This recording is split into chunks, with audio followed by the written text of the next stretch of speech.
মোহাম্মদ জালাল উদ্দিন আল কাদেরী, সম্মানিত খতিব মধ্যবেতাগী গোলাম আলী চৌধুরী জামে মসজিদ, এছাড়াও ডানে বামে সামনে বসা অসংখ্য হযরত উলামায়ে কেরাম, সমবেত মুরব্বিয়ানে নিজাম, সমবয়স্ক নওজোয়ান তরুণ ভাইয়েরা, ছোট্ট ছোট্ট শিশু কিশোরেরা, পর্দানসীন শ্রদ্ধাভাজন মা এবং বোনেরা, রহমানা ওয়া রাহিমাকুমুল্লাহু তাআলা, সকলে আল্লাহ তাআলার শুকরিয়া আদায় করে অত্যন্ত বড় আওয়াজ বলি আলহামদুলিল্লাহ। অসংখ্য দরুদ এবং সালামের নজরানা পেশ করছি নবী পাক সাহেবে লাউলাক নবী মুহাম্মদুর রাসূলুল্লাহ সাল্লাল্লাহু তাআলা আলাইহি ওয়াসাল্লামের আলিশান দরবারে, যে নবীর উম্মত হয়ে আল্লাহ তাআলা আমাদেরকে আল্লাহর সর্বশ্রেষ্ঠ বান্দা হিসেবে নির্বাচিত করেছেন। সকলে উচ্চ আওয়াজে মুহাব্বতে বলি আবারও আলহামদুলিল্লাহ। সম্মানিত হাজরিন, আজ আমি আপনাদেরকে পবিত্র কোরআনুল কারীমের সূরা আল মুলকের 2 নম্বর আয়াত তেলাওয়াত করলাম। এই আয়াতকে সামনে রেখে আমি আমার 2-4টি কথা বলে বক্তব্য শেষ করব।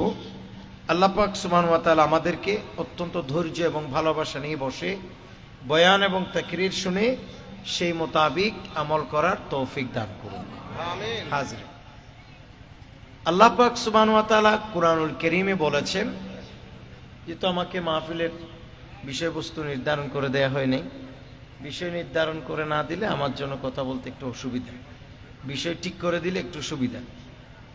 তো যাই হোক, তো আল্লাহ পাক সুবহানাহু ওয়া তাআলা কোরআনুল কারীমের এই আয়াতে বলছেন, আউযু বিল্লাহি মিনাশ শাইতানির রাজীম আল্লাযী খালাকাল মাউতা ওয়াল হায়াতা লিয়াবলুয়াকুম আইয়ুকুম আহসানু আমালা ওয়া হুয়াল আজিজুল গফুর। একটু জোরে বলুন সুবহানাল্লাহ। আল্লাহ পাক সুবহানাহু ওয়া তাআলা বলছেন, আল্লাহ পাক রব্বুল আলামিন তোমাদের হায়াত এবং মওত সৃষ্টি করেছেন, তোমাদের হায়াত এবং মওত সৃষ্টি করেছেন। কি জন্য? বলা হচ্ছে আইয়ুকুম আহসানু আমালা, তোমরা কারা কারা ভালো আমল করো, নেক আমল করো, পুণ্য আমল করো, সেটা পরীক্ষা করার জন্য। আর মহান রব্বি করিম আল্লাহ পাক সুবহানাহু ওয়া তাআলা হলেন পরাক্রমশালী, ক্ষমাশীল। উচ্চ আওয়াজে বলুন সুবহানাল্লাহ। আল্লাহ পাক সুবহানাহু ওয়া তাআলা এই আয়াতে কারিমার ভিতরে আমাদের জন্য বড় একটি প্রশ্নের জবাব দিয়েছেন। সেটা হচ্ছে, আমাদের অনেকের বয়স 50 হয়ে গেছে, 60 হয়ে গেছে, 70 হয়ে গেছে, ঠিক নেবে ঠিক? অনেকের বয়স ক্রমান্বয়ে বাড়ছে, বেড়ে চলছে, কিন্তু এখনো এমন অনেক মানুষ আছে এখনো জানে না আল্লাহ তাআলা কি জন্য তাকে সৃষ্টি করেছে। বলেন না ঠিক নেবে ঠিক? এমন অসংখ্য মানুষ আছে যে দুনিয়াতে আসছে তো আসছে, বাস বাস চলছেই তো চলছে, কিন্তু দুনিয়াতে কেন আসছে, কি জন্য আসছে, এখানে তার আসলে কাজটা কি, এই প্রশ্নের জবাব আমরা অসংখ্য মানুষই জানি না। কথা বলেন না ঠিক কিনা? এটা একটা বড় আফসোস এবং আক্ষেপের ব্যাপার। এই যে আমরা, আমাদের বয়স 50, 60, 70, 80, খুব কম মানুষই জানে দুনিয়াতে আল্লাহ কি জন্য আমাদেরকে বানাইছে বা পাঠাইছে। আল্লাহ পাক সুবহানাহু ওয়া তাআলা সেই প্রশ্নের জবাব দিচ্ছেন, আল্লাযী খালাকাল মাউতা ওয়াল হায়াতা লিয়াবলুয়াকুম আইয়ুকুম আহসানু আমালা। আল্লাহ বলেন, বান্দা তোমাদের হায়াত তোমাদের এই যে মওত আমি আল্লাহ সৃষ্টি করেছি। একটু জোরে বলুন সুবহানাল্লাহ। তোমাদের হায়াত এবং তোমাদের মওত সৃষ্টি করেছেন কে? আল্লাহ। আরো জোরে বলেন কে? আল্লাহ। হায়াত দেখা যায়, মওত দেখা যায় না, বোঝা যায়। কথা বলেন ঠিক কিনা? হায়াত দেখা যায়, হায়াত যতক্ষণ আছে মানুষ ততক্ষণ হাঁটাচলা করে, মানুষের হাত পা নাড়াচাড়া করে, মোটামুটি নিঃশ্বাস শ্বাস প্রশ্বাস থাকে। কিন্তু মানুষের মৃত্যু এটা দেখা যায় না, জাস্ট এটা একটু বোঝা যায় যে মানুষটা মারা গেছে বা এই প্রাণীটা মারা গেছে। যখন শ্বাস প্রশ্বাস বন্ধ হয়ে যায়, শিরা উপশিরা সবকিছু যখন ব্লক হয়ে যায়, তখন মানুষ বুঝতে পারে এটার মৃত্যু হয়েছে। কিন্তু আসল মৃত্যু জিনিসটা কি সেটা দেখা যায় না। কিন্তু আসলে মৃত্যুরও একটা আকৃতি আছে। বলেন মৃত্যুরও একটা কি আছে? আকৃতি আছে। এই জন্য আল্লাহ পাক সুবহানাহু ওয়া তাআলা কিয়ামতের ময়দান যখন কায়েম হবে, বলেন কিসের ময়দান? কিয়ামত। সেদিন কিয়ামতের বিচার শুরু করবার আগে আল্লাহ পাক রব্বুল আলামিন বলবেন ফেরেশতাদেরকে, তোমরা আজকের এই দিনে ফুলসিরাতের পারে নিয়ে আসো, মৃত্যুকে নিয়ে আসো, মওতকে নিয়ে আসো। কাকে নিয়ে আসো? মওতকে।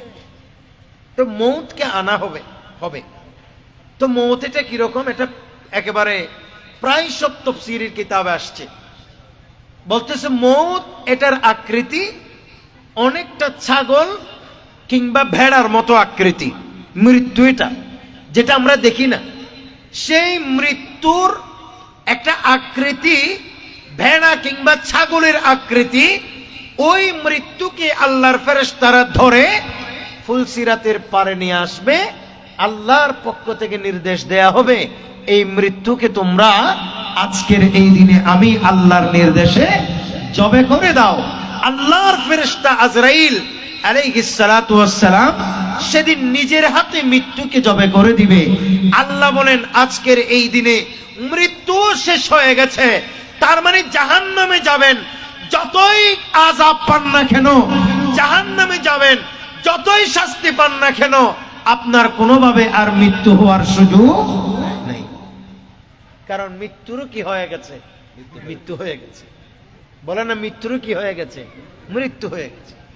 এই যে আমরা দুনিয়াতে দেখেন, আজকে আমরা দুনিয়াতে অনেকেই হুচট খেয়ে পরে মারা যায়, একটা টুসে খেয়ে মানুষ মারা যায়, অথবা এমনিতেই বুকে ব্যথা স্ট্রোক করে মানুষ মারা যায়। কিন্তু জাহান্নামে যাবে, মানুষকে শাস্তির পর শাস্তি দিবে, আল্লাহর আযাবের পর আযাব দিবে, গজবের পর গজবের পর গজব দিবে। এরপরেও মানুষ মৃত্যুবরণ, বলেন না মৃত্যুবরণ করবে না। সবার কি মনোযোগ আছে? একটু সবাই মনোযোগ দেন। কারণ কি? মৃত্যুরও কি হয়ে যাবে? মৃত্যু হয়ে যাবে। মৃত্যুরও মৃত্যু হয়ে যাবে। মৃত্যুর যখন মৃত্যু হয়ে যাবে, মানুষ জান্নাতে চলে যাবে। জান্নাতে যাওয়ার পর সুখের পর সুখ পাবে।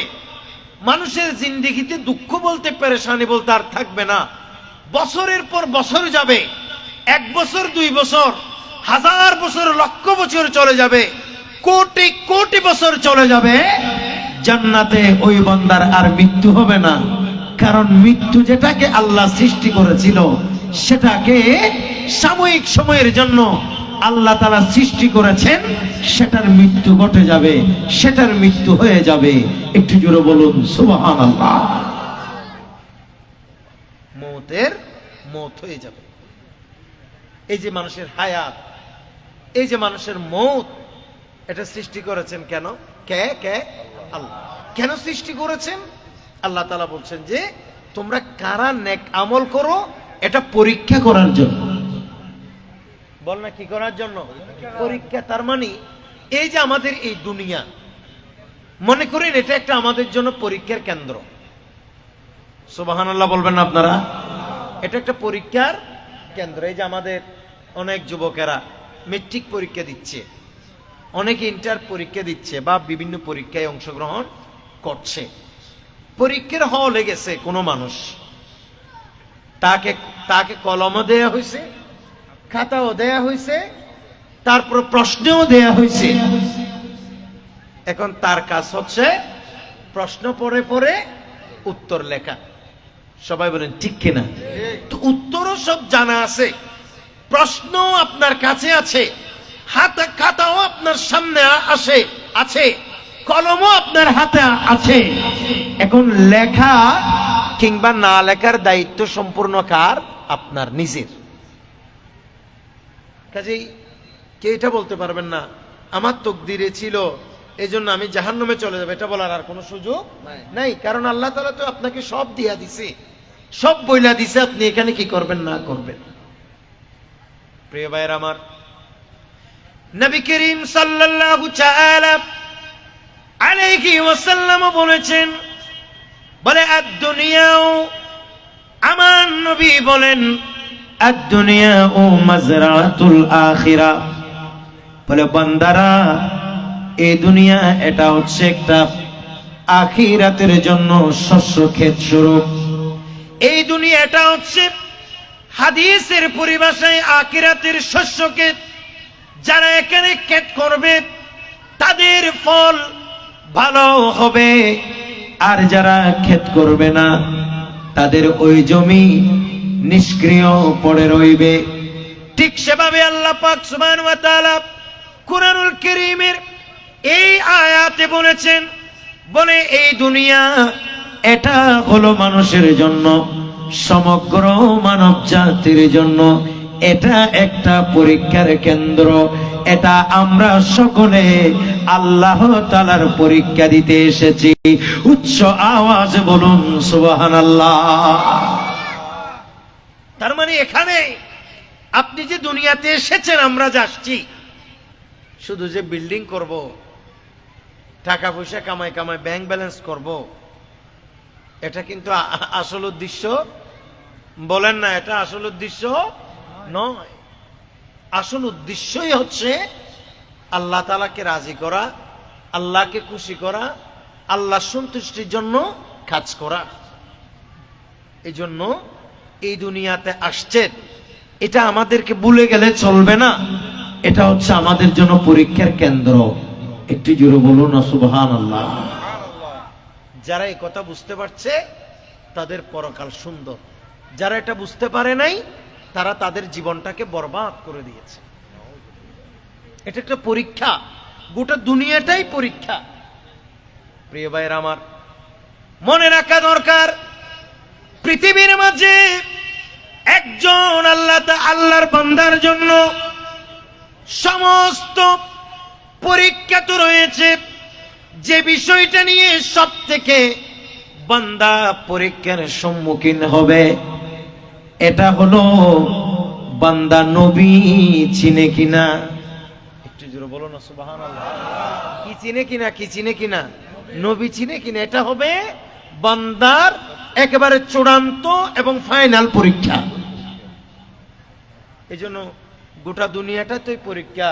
এই জন্য এটা ঈদ মিলাদুন নবী শব্দ এটা কোরআনের কোথাও নাই, এটা হাদিসের কোথাও নাই। হুবহু ঈদ মিলাদুন নবী এটা কোরআনেও নাই, হাদিসেও নাই। তার মানে এটাও একটা পরীক্ষা যে আমার রসুলকে পেয়ে তারা খুশি হচ্ছে নাকি হচ্ছে না, এটা আমি না বলে তাদেরকে পরীক্ষা করে দেখি। একটু জোরে বলুন না সুবহানাল্লাহ। এটা না বলে আল্লাহ তাআলা আমাদেরকে কি করছেন? পরীক্ষা করছেন। এটা একটা আল্লাহর পরীক্ষা। প্রিয় ভাইয়েরা আমার, আল্লাহ পাক সুবহানাহু ওয়া তাআলা লাইলাতুল কদরের ফজিলতের উপরে আলাদা একটি স্বতন্ত্র সূরা নাজিল করেছেন, যে সূরার নাম সূরাতুল কদর। কথা বলেন না ঠিক কিনা? সূরা কদর আছে না নাই? আছে। এমনি ভাবে আপনি দেখা যাবে কোরআনুল কারীমে নামাজের ব্যাপারে স্পষ্ট আছে, রোজার ব্যাপারে স্পষ্ট আছে, হজ যাকাতের ব্যাপারে স্পষ্ট আছে। কিন্তু দয়াল নবী রাহমাতুল লিল আলামিন শফিউল মুযনিবিন নবী পাক সাল্লাল্লাহু তাআলা আলাইহি ওয়াসাল্লামকে পেয়ে তোমরা খুশি উদযাপন করো, অর্থাৎ ঈদে মিলাদুন নবী করো। এটা সরাসরি এভাবে আল্লাহর কোরআনে নাই, কারণ বান্দার পরীক্ষা তো নবী নিয়ে। এটা হলো দুনিয়ার অন্যতম পরীক্ষা। আল্লাহ,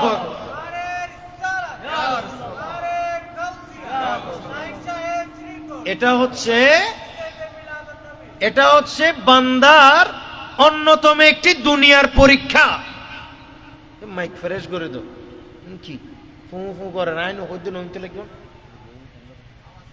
আই নকইরের ঠিক নকরে আয় করলে তো অসুবিধা। আল্লাহ আমাদেরকে বোঝার তৌফিক দান করুক।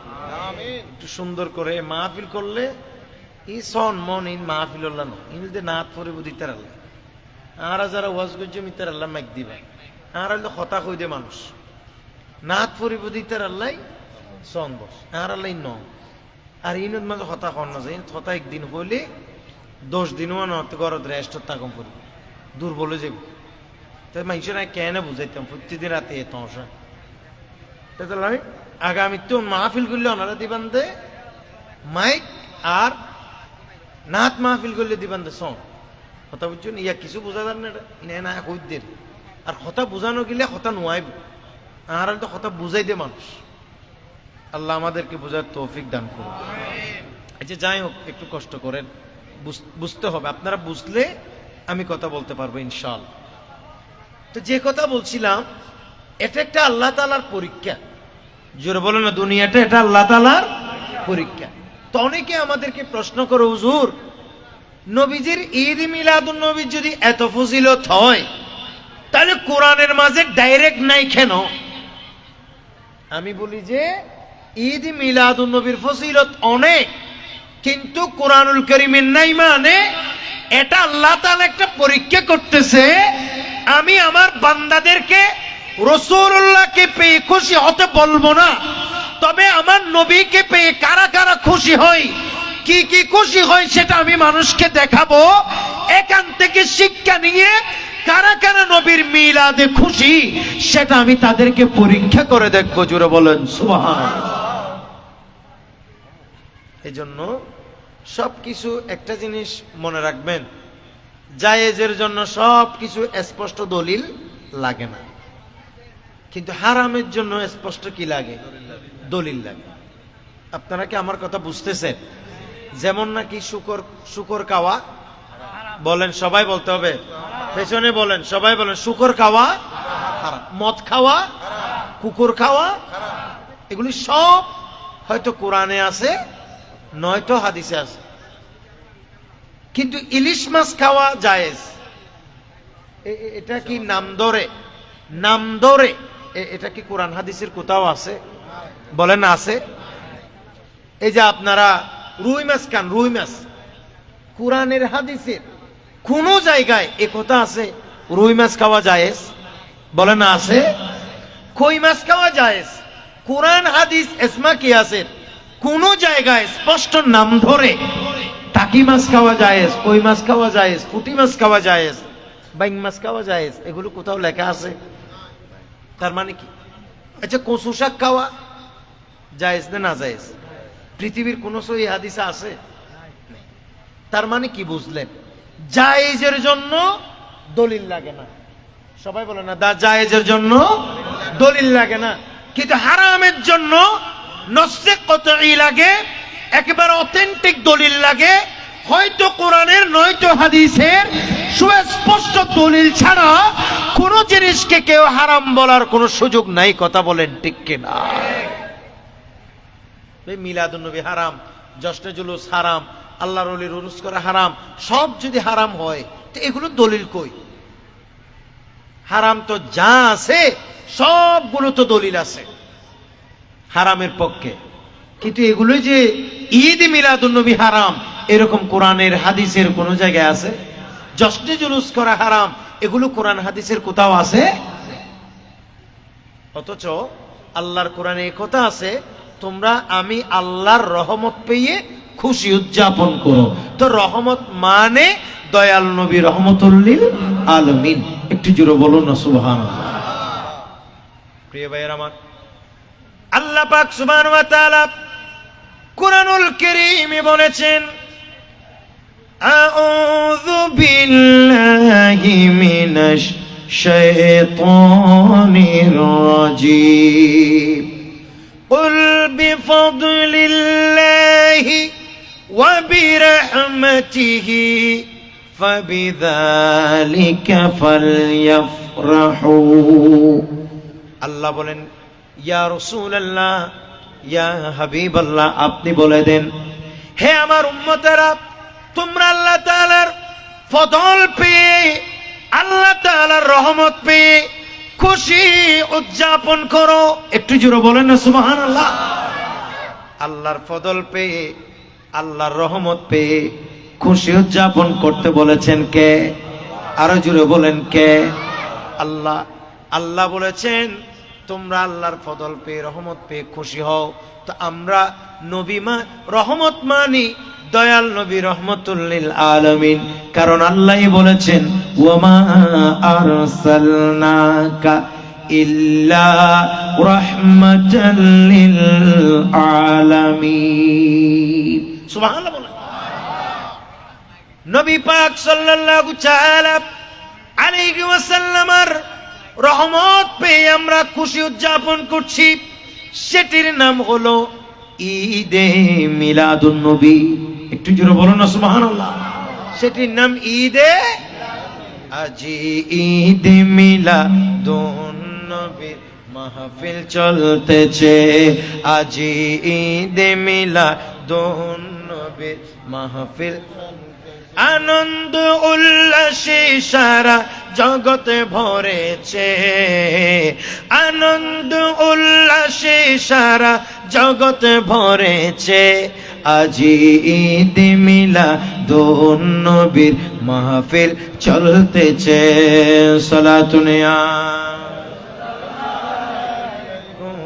সালামুন ইয়া, পশু পাখি বৃক্ষলতা মানব আর দানব নারায়ের সালাতে বলে করতেছে উৎসব, নারায়ের সালাতে বলে করতেছে উৎসব।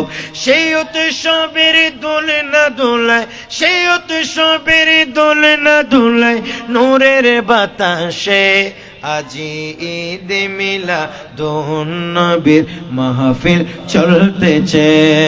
সালাতুন ইয়া আলাইকুম সালামুন ইয়া। এবার সকলে বলেন মারহাবা।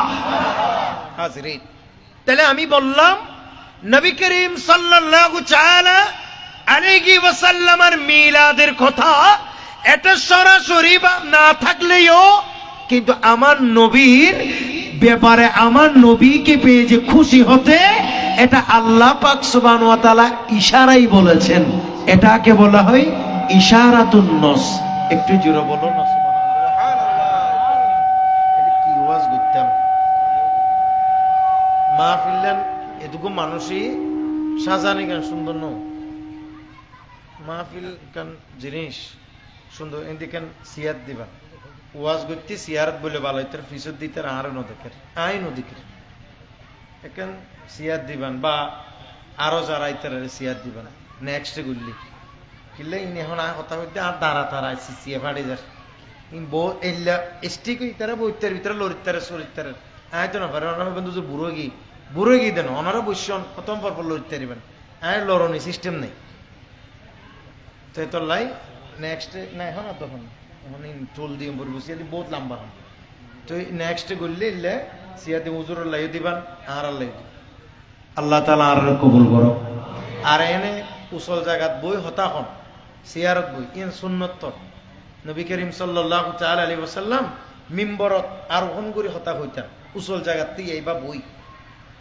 আল্লাহ আমাদেরকে কবুল করুক। আর একটু জোরে বলেন। তাহলে যাই হোক, যে নবী করিম সাল্লাল্লাহু তাআলা আলাইহি ওয়াসাল্লামকে পেয়ে খুশি হওয়া, এটাও আল্লাহর কোরআনে সরাসরি না থাকলেও এটা ইশারাই রয়েছে। কথা বলে না ঠিক নেবে ঠিক। আর কোরআনের আমল সাবিত হয়, কোরআনের আমল প্রমাণিত হয়, আমল সাবিত হয় 4টি নসের মাধ্যমে। কথা বলেন কয়টি নস? 4টি। একটা হচ্ছে ইশারাতুন নস, একটা হচ্ছে ইবারাতুন নস, একটা হচ্ছে ইক্তেদাউন নস, আর একটা হচ্ছে দালালাতুন নস। একটু জোরে বলবেন না সুবহানাল্লাহ। তো আমার নবী মিলাদের এই কথা সরাসরি না থাকলেও, সরাসরি থাকাটা লাজেম না, কারণ আল্লাহর কোরআনে অনেক কিছু সরাসরি নাই, অনেক কিছু সরাসরি না থাকলেও এগুলি শরীয়তের দৃষ্টিকোণে জায়েজ। অনেক কিছু সরাসরি কোরআনে না থাকলেও সরাসরি এটা হারাম, যেমন নাকি কুকুরের মাংস খাওয়া হারাম, এটা কোরআনের কোন আয়াতে বলে না, কোরআনের কোন আয়াতে আছে, কিন্তু এটি ইশারায় আছে। সরাসরি শুকুরের যেভাবে নাম উল্লেখ করে আছে খিনজির, এভাবে কোরআনের মধ্যে কুকুরের নাম, বানরের নাম উল্লেখ করে হারাম, এ কথা কোনো জায়গায় উল্লেখ নাই। এগুলো কিভাবে আছে? এগুলা আছে হচ্ছে আপনার ইশারাতুন নস দ্বারা। একটু জোরে বলবেন না সুবহানাল্লাহ। তো ঠিক ঈদ মিলাদুন নবী এটাও জায়েজ, এটাও উত্তম আমল, এটাও ভালো আমল, এটা অনেক আল্লাহর প্রিয় আমল, কিন্তু এটা সরাসরি না থাকলেও এটা ইশারাতুন নস দ্বারা প্রমাণিত। একটু জোরে বলুন না সুবহানাল্লাহ। আপনি শুধু নামাজ দোয়া দিয়ে জান্নাতে যাবেন এরকম কোন গ্যারান্টি নাই। নামাজ পড়বেন, আবার নামাজ না পড়তে বলছি না, আস্তাগফিরুল্লাহ। আবার এই সুযোগে এই কথা বলবেন না হুজুর নামাজ দোয়া পড়ি তো জান্নাতে যাইতে গ্যারান্টি নেই, তাহলে নামাজ পড়ানোর দরকার নাই। না, নামাজ পড়তে থাকবেন, পড়তে থাকবেন, পড়তে থাকবেন, হঠাৎ করে যদি একটি সিজদা আল্লাহর দরবারে কবুল হয়ে যায়, তাহলে কিয়ামতের ময়দানে এটাই জান্নাতে যাওয়ার মাধ্যম হবে, আল্লাহর রহমতের জান্নাতে প্রবেশের ওসিলা হবে। একটু জোরে বলুন না সুবহানাল্লাহ। কিন্তু আপনি নামাজই না পড়লে তো রহমত পাওয়ার মাধ্যম হয়েছে কোথায়? আল্লাহর জমিনে এমন এমন মানুষ আছে, আমাদের বয়স আর কত, আমাদের বয়স 50 বছর, 60 বছর, 70, 80 বছর, কিন্তু আল্লাহর জমিনে এমন এমন বান্দা আছে যারা 500 বছর ইবাদত করেছে, 700 বছর ইবাদত করেছে, 2000 বছর পর্যন্ত হায়াত পেয়েছে, ইবাদত করেছে। কথা বলেন না ঠিক নেবে ঠিক? এরকম অনেক আছে। ফকি আবুল্লাহ সমরকন্দি রহমতুল্লাহ আলাইহি তিনি তিনার বিশ্ববিখ্যাত কিতাব তানবীহুল গাফিলিনে তিনি একটি ঘটনা নোট করেছে। বলে আল্লাহ তাআলার এক বান্দা আল্লাহ পাক সুবহানাহু ওয়া তাআলার কাছে দোয়া করছে। এই বান্দাটা জীবনের দীর্ঘ 500 বছর পানির ভিতরে আল্লাহর ইবাদত করেছে। সুবহানাল্লাহ বলবেন না? কিসের ভিতর? পানির ভিতর। কয় বছর ইবাদত করেছেন? আমরা ভালো মতো পানির ভিতর 5 মিনিট থাকতে পারবো? প্রিয় ভাইয়েরা আমার, এই বান্দাকে এভাবে পানির ভিতরে থাকার ক্ষমতা দিলেন কে? অসীম ক্ষমতা যার হাতের উপর, আরে যার নামে বয়ে চলে ঝরনা নহর, ঝরনা নহর। আল্লাহ আল্লাহ রবে সবে দিওয়ানা, আল্লাহ আল্লাহ রবে সবে দিওয়ানা। প্রভুর প্রেমে মন সাড়া দাও না। সালাতুনিয়া সালামুনিয়া হাবিবাল্লাহ। এবার সকলে বলেন মারহাবা। এই বান্দা পানির ভিতরে এক নাগারে ইবাদত করেছে কয় বছর? 500 বছর। প্রিয় ভাইরা আমার, ওই বান্দা ইন্তিকালের আগে আগে আল্লাহ পাক সুবহানাহু ওয়া তাআলার কাছে দোয়া করেছেন, আয় আল্লাহ রব্বি কারীম, তোমার কাছে আমার ফরিয়াদ, আল্লাহ আমি গোটা জিন্দেগি ইবাদত করেছি, আমি গোটা জিন্দেগিতে 500 বছর পানির ভিতরে ইবাদত করেছি। আল্লাহ মৃত্যুর কালে আমি তোমার কাছে দুটি ফরিয়াদ করতে চাই। একটা ফরিয়াদ হলো, আল্লাহ আমার মৃত্যুটা যেন তোমাকে সিজদা দেয়া অবস্থায় হয়। আল্লাহ পাক সুবহানাহু ওয়া তাআলার কাছে ওই বান্দা দোয়া করেছে, আয় আল্লাহ 500 বছর ইবাদত করার পরে তুমি রবের কাছে আমার ফরিয়াদ, ও আল্লাহ তুমি আমার মৃত্যুটা দিবা তোমাকে সিজদারত অবস্থায়। একটু জোরে বলো না সুবহানাল্লাহ। কাকে সিজদারত অবস্থায়? আল্লাহকে সিজদারত অবস্থায়। আল্লাহ আমার আরেকটি ফরিয়াদ হলো, আমি যেন কিয়ামতের ময়দানে তোমাকে সিজদা দেয়া অবস্থায় উঠতে পারি। উচ্চ আওয়াজ বলুন সুবহানাল্লাহ। আল্লাহ আমার মৃত্যুটাও যেন সিজদারত অবস্থায় হয়, এবং হাসরের ময়দানে আমি যে উঠব সেদিন আমার উঠাটাও যেন সিজদা দেয়া অবস্থায় হয়। একটু জোরে বলুন না সুবহানাল্লাহ। আল্লাহর কাছে নেক বান্দাদের ফরিয়াদ এভাবে করা উচিত, ঠিক কিনা? সবসময় আল্লাহর কাছে দোয়া করবেন, আল্লাহ নামাজরত অবস্থায় যেন মৃত্যু হয়, আল্লাহ পবিত্র নগরী মদিনায় তয়বায় যেন মৃত্যু হয়। আজ বেতাগী আস্তানা শরীফ অত্যন্ত সুপ্রসিদ্ধ, কথা বলেন ঠিক কিনা? এই হযরত যিনি এই দরবারের হযরত, তিনি ইন্তেকাল করেছে আল্লাহর ঘর খানে কাবার অদূরে পবিত্র মিনাই। একটু জোরে বলুন না সুবহানাল্লাহ। এগুলা আল্লাহর কাছে কত মকবুল চিন্তা করে। আমি শুনেছি সৌদি আরবে অনেক মানুষের মুখে মুখে এখনো হুজুরের কেরামত আছে, যে সৌদি আরবে তো সব কবরকে এই ওয়াহাবিরা সবগুলাকে কয়েকদিন পর পর উল্টাই ফেলে, মানে কুড়ে সেখান থেকে হাড্ডি কুড্ডি যা পায় সেগুলি তারা নিয়ে অন্য কোথাও ফেলে দিয়ে আসে। কিন্তু যখনই হুজুর কিবলা কবর খনন করা হলো, দেখা যাচ্ছে তিনি নাকি সেখানে যেভাবে দাফন করা হয়েছে সেখানেই শায়িত আছে। এত সহজ কথা না। এই জন্য আল্লাহর কাছে চাইবেন যে আল্লাহ যেন মকবুল সময়ে মকবুল জায়গায় মৃত্যু দান করে। এটা হবে আমাদের জীবনের সর্বশেষ ইচ্ছে হওয়া উচিত। সবাই তো মরতে হবে, কিন্তু মৃত্যুটা যেন মৃত্যুর মতো হয়, মৃত্যুটা যেন সুন্দর হয়। কথা বলেন ঠিক কিনা? আল্লাহ আমাদেরকে সুন্দর মৃত্যু যেন নসিব হয় সেই তৌফিক দান করুন।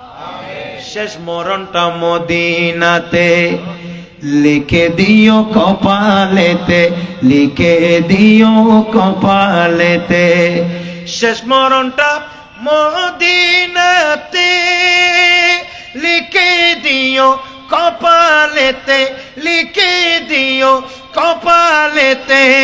মরণ কালে দেখাই দিও, মরণ কালে দেখাই দিও মুহাম্মদ রাসূল। আল্লাহ করো হে কবুল, আল্লাহ করো হে কবুল।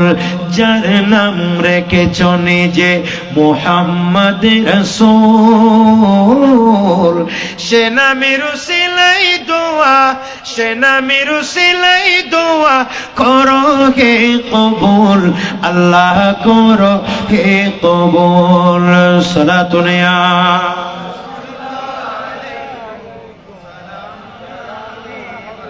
এবার সকলে বলেন মারহাবা।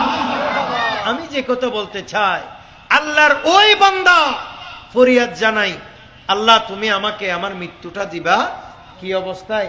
সিজদা অবস্থায়। আর হাসরের ময়দানে তুমি আমাকে তুলবা, তাও সিজদা অবস্থায়। একটু জোরে বলো না সুবহানাল্লাহ। প্রিয় ভাইয়ের আমার, নবী করিম সাল্লাল্লাহু তাআলা আলাইহি ওয়াসাল্লাম বলেছেন, বলে ওই বান্দার দোয়া আল্লাহ পাক সুবহানাহু ওয়া তাআলার দরবারে কবুল হয়েছে। ঠিকই বনি ইসরাইলের ওই বুজুর্গ সিজদারত অবস্থায় ইন্তেকাল করেছেন।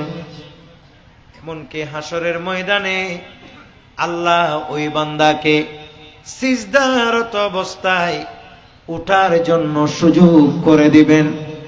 এমন বান্দা আল্লাহর সামনে যখন আসবে, আল্লাহ তখন ফেরেশতাদেরকে বলবে, এ আমার ফেরেশতারা, আমার এই বান্দাকে আমি আল্লাহর রহমত দিয়ে জান্নাতে ঢুকিয়ে দাও।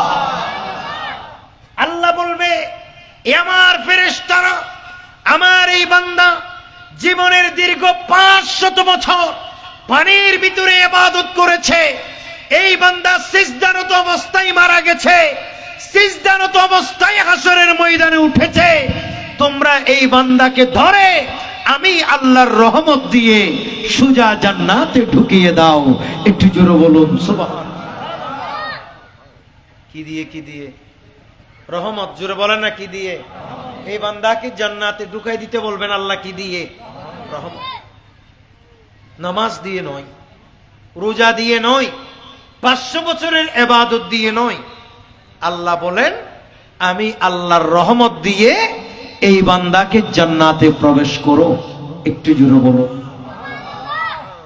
তখন ওই বান্দা বলবে, লা রহমা বাল আমালি, আয় আল্লাহ, তোমার কাছে আমি রহমত কামনা করি না, আজকের এই দিনে তুমি আমাকে জান্নাতে দিবা আমার আমল দিয়ে। বল না, আমার আমল দিয়ে। কারণ আমি 500 বছর ইবাদত করেছি আল্লাহ। আল্লাহ, তুমি তো আমল দি, তুমি তো রহমত দি জান্নাতে ঢুকাইবা তাদেরকে যারা জীবনে কোনোদিন ইবাদত করে নাই অথবা জীবনে খুব কম ইবাদত করেছে। আল্লাহ, তুমি তো তাদেরকে রহমত দিয়ে জান্নাতে ঢোকাবা, অথচ আমি তো 500 বছরের ইবাদত করেছি। আল্লাহ, তুমি আমাকে তোমার আমার আমল দিয়ে তুমি জান্নাতে দাও। আল্লাহকে বলবে, আল্লাহ, আমাকে রহমত দিয়ে জান্নাতে দিও না, আমাকে আমল দিয়ে দাও। কারণ আমি আমার জীবনে অনেক আমল করেছি, 500 বছরের আমল করেছি। আল্লাহ আবার বলবে, এ আমার ফেরেশতারা, এই বান্দাকে ধরে তোমরা আমার আমল দিয়ে জান্নাতে ঢুকাই দাও। কি দিয়ে? রহমত দিয়ে। রহমত দিয়ে। আল্লাহ আবার বলবে, আল্লাহ বলবে, হে আমার ফেরেশতারা, তোমরা আমি আল্লাহর রহমত দিয়ে, আমলে নয়, তার আমলে নয়, বরং আমি আল্লাহর রহমত দিয়ে তাকে জান্নাতে ঢুকাই দাও। বান্দা আবার বলবে, লা রহমা বাল আমালি, আল্লাহ রহমত দিয়ে নয়, তুমি আমাকে আমার আমল দিয়ে কোথায় ঢুকাই দাও? জান্নাতে ঢুকাই দাও। এমনি ভাবে এই বান্দা দোয়া করতে থাকবে, এই বান্দা দোয়া করতেই থাকবে। এই বান্দাকে এইভাবে আমার আল্লাহ একে একে 3 বার বলবে, আর এই বান্দা 3 বার আল্লাহকে বলবে, আল্লাহ, তুমি আমাকে আমল দিয়ে জান্নাতে দিও না, আমাকে রহমত দিয়ে জান্নাতে দিও না, আমাকে আমল দিয়ে জান্নাতে দাও। এভাবে কয়বার বলবে? 3 বার। প্রিয় ভাইরা আমার, এবার আল্লাহ পাক সুবহানাহু ওয়া তাআলা ওই বান্দার উপরে রাগান্বিত হয়ে যাবেন। সবাই বলেন, কি হয়ে যাবেন? রাগান্বিত হয়ে যাবেন। আমার আল্লাহ বলবেন, আয় আমার ফেরেশতারা, এই বান্দা 500 বছরের ইবাদতের বড়াই করতেছে, এই বান্দার 500 বছরের ইবাদত দিয়ে জান্নাতে যাওয়ার জন্য চেষ্টা করতেছে। এই বান্দার 500 বছর ইবাদত এক পাল্লায় দাও, আর আমি আল্লাহ দুনিয়াতে তাকে কতই রহমত দিয়েছি, সেখানের ভিতর শুধুমাত্র একটি চোখের রহমত এক পাল্লায় দাও। সুবহানাল্লাহ বলা। এই বান্দা আমলের গর্ব করছে, আমলের বড়াই করছে, এই বান্দার এক পাল্লাই দিবা এই বান্দার 500 বছরের ইবাদত, আর এক পাল্লাই দিবা আমি আল্লাহ তাকে যে রহমত দিয়েছি সেখান থেকে শুধুমাত্র একটি চোখের রহমত এক পাল্লাই দিবা। তারপরে মাপবা আমি আল্লাহর রহমতের পাল্লা বাড়ি নাকি তার ইবাদতের পাল্লা বাড়ি। আল্লাহর ফেরেশতারা যা বলা হবে তাই করবে। দেখা যাবে 500 বছরের ইবাদতের পাল্লা এটা একেবারেই হালকা। আর আল্লাহ তাআলার রহমত, চোখের মধ্যে যেই রহমত দিয়েছে, 500 বছর ইবাদত করে একটা চোখের রহমতের নিয়ামতের শুকর আদায় করে শেষ করতে পারে নাই। একটু জোরে বলুন সুবহানাল্লাহ। আল্লাহ বলবে, বান্দা তুমি তো কামনা করেছো, আমল দিয়ে কি দাও? জান্নাত দাও। বলেন না, আমল দিয়ে কি দাও? জান্নাত দাও। তো আমি যদি এখন ইনসাফ করি, আমল হিসাবে তুমি জান্নাতে যাইতে পারো, তখন আল্লাহর ফেরেশতাদেরকে বলবে, এ আল্লাহর ফেরেশতারা, এই বান্দাকে তোমরা মারতে মারতে জাহান্নামে যেভাবে নেওয়া উচিত, তোমরা তাকে সেভাবে জাহান্নামের মধ্যে নিয়ে যাও। কারণ সে 500 বছর ইবাদত করেছে ঠিক, কিন্তু একটি চোখের মধ্যে যেই রহমত আমি দিয়েছি সেই নিয়ামতের শুকর করে শেষ করতে পারে নাই। তাহলে সে জান্নাতে কিভাবে যাবে? এই আমার ফেরেশতারা তাকে মারতে মারতে তোমরা এখনই জাহান্নামে পৌঁছিয়ে দাও। ওই বান্দাকে চতুর্দিক থেকে আগুনের লেলিহান শিকা নিয়ে আল্লাহর ফেরেশতারা ঘেরাও করে ফেলবে, আল্লাহর ফেরেশতারা বন্দী করে ফেলবে। তখন ওই বান্দা হাও মাও করে কাঁদতে থাকবে, আল্লাহকে বলবে, আফুন ইয়া রব, আফুন ইয়া রব, হে আল্লাহ তুমি আমাকে মাফ করো, হে আল্লাহ তুমি আমাকে মাফ করো। আল্লাহ আমাকে আমল দিয়ে নয়, তুমি আমাকে তোমার রহমত দিয়ে জান্নাতে প্রবেশ করাও। একটু জোরে বলুন সুবহানাল্লাহ। এই জন্য মনে রাখা দরকার, কেউ রহমত, কেউ আমল দিয়ে জান্নাতে যাইতে পারবে না। বলে না, আমল দিয়ে জান্নাতে যাইতে পারবে না, কিন্তু আমল করতে হবে যেন আল্লাহর রহমত পাওয়া যায়। একটু জোরে বলুন না সুবহানাল্লাহ। কিন্তু আমল কি করতে হবে? করতেই হবে, যাতে করে আল্লাহর রহমত পাওয়া যায়। আর যদি আপনার আমলেই না থাকে, আল্লাহর গজব, আল্লাহর রাগ, আল্লাহর ক্রোধ আপনার উপর বেড়েই চলবে। আপনি কাজেই আল্লাহর রহমত হওয়ার কোনো একটা বাহানা থাকবে না। ঈদ মিলাদুন নবী এটা আল্লাহর রহমত পাওয়ার বাহানা। জশ্নে জুলুস এটা আল্লাহর রহমত পাওয়ার বাহানা। আল্লাহর আউলিয়া কিরামের স্মরণ এটা আল্লাহর রহমত পাওয়ার বাহানা। আল্লাহর আউলিয়া কিরামের জিয়ারত এটা আল্লাহর রহমত পাওয়ার বাহানা।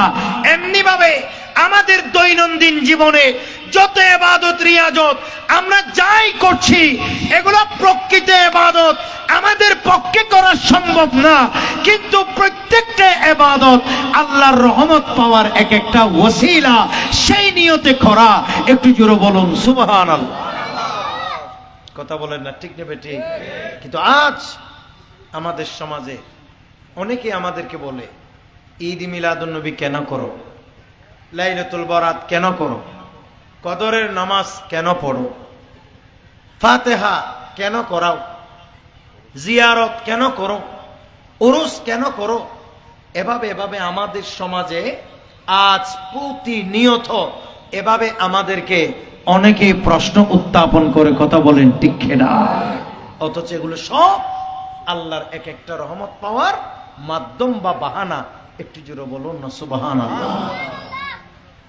প্রিয় ভাইরা আমার, আল্লাহ পাক সুবহানাহু ওয়া তাআলা কুরআনুল কারীমে বলেছেন যে তোমাদেরকে আইয়ুকুম আহসানু আমালা, আমি আল্লাহ পরীক্ষা করে দেখছি তোমাদের মধ্যে কারা কারা নেক আমল করো। মানে এই দুনিয়াতে যত নেক আমল আছে সমস্ত নেক আমল করার চেষ্টা করতে হবে। কারণ কোন নেক আমলের মাধ্যমে আল্লাহর রহমত পাওয়া যায় এটা আমরা কেউ নির্দিষ্ট করে বলার সুযোগ নাই। কথা বলেন ঠিক কিনা? সব সময় দৈনন্দিন জীবনে সব সময় নেক আমলের উপরে থাকার চেষ্টা করতে হবে। প্রত্যেকটা দিন আল্লাহর এই দিন, এই প্রত্যেক দিন আল্লাহর ইবাদত রিয়াজত, আল্লাহ তাআলাকে স্মরণ আমাদেরকে চেষ্টা করতে হবে। কথা বলেন ঠিক কিনা? কিন্তু একটা পক্ষ বারবার দেখবেন যে দাঙ্গার দিকে, হাঙ্গামার দিকে, আমাদের জশ্নে জুলুসে অযথা হামলা করছে। কথা বলেন ঠিক কিনা? ব্রাহ্মণবাড়িয়া সহ বাংলাদেশের প্রত্যেকটা অঞ্চলে জশ্নে জুলুসে সংখ্যালঘু আহলে সুন্নাহ ওয়াল জামাতের নিরহ সহজ সরল কর্মীদের উপর অন্যায়ভাবে হামলা করেছে। কথা বলেন ঠিক কিনা? আচ্ছা, আমরা বুঝলাম আজ মাজারে হারাম হয়, শিরিক হয়, এই জন্য মাজার ভাঙতেছে। আর মনে করেন মিলাদুন্নবীতে বেদাত হয়, এই জন্য মাজারে মিলাদুন্নবীতে আক্রমণ করতেছে। গত শুক্রবারে, গতকালকে আপনারা বলেন মসজিদের ভিতর কি হয়েছে? কথা বলেন না ঠিক নেবে ঠিক? মসজিদের ভিতর কি হয়েছে আমি দেখে আশ্চর্য হলাম। ঢাকা জাতীয় মসজিদ বাইতুল মুকাররমে শত শত জুতা নিক্ষেপ করেছে। মসজিদের মিম্বরের ভিতরে শত শত জুতা মসজিদের ভিতর ছড়াই ছিটিয়েছিল এবং সেখানে টুপি দাড়ি জুব্বা পরিহিত কিছু উশৃঙ্খল সন্ত্রাসীরা মসজিদের ভিতর মারপিট করেছে। কথা বলেন ঠিক কিনা? তারা তারাই বলেন না ঠিক নেবে ঠিক? বিগত দিনে আল্লামা প্রফেসর সালাউদ্দিন সাহেব রহমতুল্লাহ আলাইহি তিনি যখন খতিব হয়েছিলেন সে সময়ও এই দাঙ্গা তারা মসজিদের ভিতরে করেছিল। আমাদের উস্তাদ হুজুর আল্লামা জালালউদ্দিন আল কাদির রহমতুল্লাহ আলাইহি তিনি যখন জামিয়াতুল পালাতে সুন্দরভাবে জুমা পড়াচ্ছিলেন জামিয়াতুল পালা জামে মসজিদে, সেখানেও এরকম একজন বড় বুজুর্গ আলেমকে অন্যায়ভাবে এই জুতা নিক্ষেপ করেছিল। কথা বলেন ঠিক কিনা? এগুলির গজব দেখলাম কালকে। তারা মারছে। কথা বলেন না ঠিক নেবে ঠিক? এতদিন মারছে আমাদের গুলোকে তারা, কিন্তু গতকালকে মারছে তারা।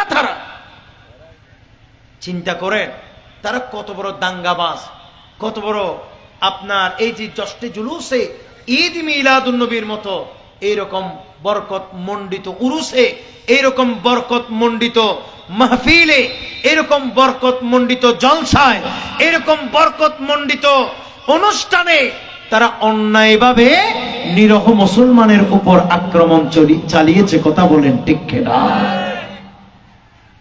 আর বর্তমানে বিভিন্ন জায়গায় মাজার হামলা করতেছে। কথা বলেন না ঠিক নেবে ঠিক? প্রথম কথা হচ্ছে আমরা সবাই মাজারকে ভালোবাসি। কথা বলেন না ঠিক কিনা? কারণ মাজার মানে জিয়ারতের স্থান। বলেন না জিয়ারতের স্থান, এতে কোনো সন্দেহ নাই। কাজে আমরা মাজারওয়ালা, কিন্তু আমরা মাজার পূজারি নয়। বলেন না আমরা মাজার কবর পূজারি নয়, আমরা হলাম মাজারের কবরের জিয়ারতকারী। একটু জোরে বলবেন না সুবহানাল্লাহ? এটা আমার নবীর সুন্নাহ, হাদিসে পাকে স্পষ্ট এসেছে, নাহাইতুকুম আন জিয়ারাতিল কুবুর, আমি তোমাদেরকে প্রাথমিক যুগে জিয়ারত করতে নিষেধ করেছি। নবীজি বলতেছেন ফাজুরুহা, এখন থেকে তোমরা কি করবা? জিয়ারত করবা। ফাইন্নাহা তুযাক্কিরুল আখিরা, আর জিয়ারত করলেই তোমাদের অন্তরে আখিরাতের কথা স্মরণ হবে। একটু জোরে বলুন না সুবহানাল্লাহ। কিন্তু আজ সেই জিয়ারতকে পূজা অর্চনার সাথে তুলনা করা হচ্ছে।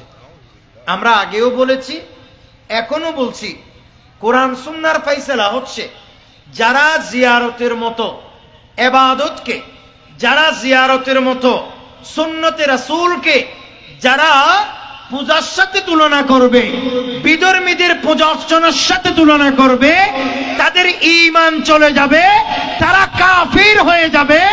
কারণ জিয়ারত আমার নবীর সুন্নত, সুন্নত কখনো পূজার সাথে তুলনা করা যাবে না। কথা বলেন ঠিক কিনা? কিন্তু আজ বিভিন্ন জায়গায় আবার দেখলাম তারা আমাদের জশ্নে জুলুসকে হিন্দুদের রথযাত্রার সাথে, হিন্দুদের রথযাত্রার সাথে তুলনা করতেছে। আর একটু জোরে বলেন না নাউজুবিল্লাহ। বলেন ভাই, হিন্দুদের রথযাত্রা মানে আপনারা চিনছেন, যেটাতে হিন্দুরা বিভিন্ন বাঘ ভাল্লুকের মানে আপনার মাকুশ পরে মানুষকে ভয় টয় লাগায়, এটা তাদের ধর্মের একটা সংস্কৃতি, সেটা নিয়ে আমি না হয় বললাম না। সেই যাত্রার সাথে আজ তুলনা করছে নোংরা ভাবে, সেই যাত্রার সাথে তুলনা করতেছে এই জশ্নে জুলুসে ঈদ মিলাদুন নবীকে। একটু জোরে বলুন না নাউজুবিল্লাহ। আমি বুঝলাম না তারা দুমদাম বারবার বিধর্মীদের সাথে আমাদের এসবকে তুলনা করে। আমি আপনাদেরকে একটা কথা বলি, হিন্দুরাও যাত্রা করে, আমরাও যাত্রা করি। হিন্দুরাও র্যালি করে, আমরাও র্যালি করি। হিন্দুরাও রাস্তায় হাঁটে, আমরাও রাস্তায় হাঁটি। এটা কি দুই হাঁটা কি এক? আপনার কথা বলেন, বলেন না, দুই হাঁটা কি এক? তাদের হাঁটায় কি আল্লাহর নাম আছে? তাদের নাম হাঁটায় কি রাসূলুল্লাহর দুরূদ আছে? তাদের হাঁটায় কি আল্লাহর ওয়াহদানিয়ত আছে? তাদের হাঁটার মধ্যে কি আল্লাহর নবীর রিসালাত আছে? তাদের হাঁটার মধ্যে কি আমার নবীর নাচ শোনাখানি আল্লাহ তাআলার কোন জিকির আছে? তো কই আমাদের যাত্রায় তো সব আছে ভাই। এরকম হলে তো সিজদা মানুষ মন্দিরেও দেয়, বলে না ঠিক না বেঠিক? সিজদা মন্দিরেও দেয় কি দেয় না? গির্জার মধ্যেও দেয় কি দেয় না? তো সিজদা মসজিদেও দেয় কি দেয় না? বলেন, সিজদা মন্দিরেও দেয়, সিজদা গির্জার মধ্যেও দেয়, সিজদা মসজিদের মধ্যেও দেয়। বলেন, দুই সিজদা কি সমান? জোরে বলেন, দুই সিজদা কি সমান? যেমনি ভাবে দুইটি সিজদার ভিতরে যেমনি ভাবে কখনো এক হতে পারে না, ঠিক সেভাবে নবী রহমতুল লিল আলামিনের স্মরণে যেই জশ্নে জুলুস করা হয়, সেই জশ্নে জুলুস এবং বিধর্মীদের রথযাত্রা কখনো এক হতে পারে না। কথা বলেন ঠিক না? তোমার ইচ্ছে হয় না, তুমি না করো। আমরা কি কাউকে জোর করছি জুলুস করতে হবে বলছি? আমরা কি বলছি জুলুস না করলে বেঈমান হয়ে যাবে, কাফের হয়ে যাবে, ইসলাম ধর্মে থাকা যাবে না? আমরা কি বলছি? তাহলে তোমার ইচ্ছে না করছে, তুমি না করো। কিন্তু এভাবে আপনি জশ্নে জুলুসে ঈদ মিলাদুন নবীর মতো বরকতময় অনুষ্ঠানকে, কখনো জিয়ারতকে আপনি বিধর্মীদের পূজা অর্চনার সাথে তুলনা করতে পারেন না।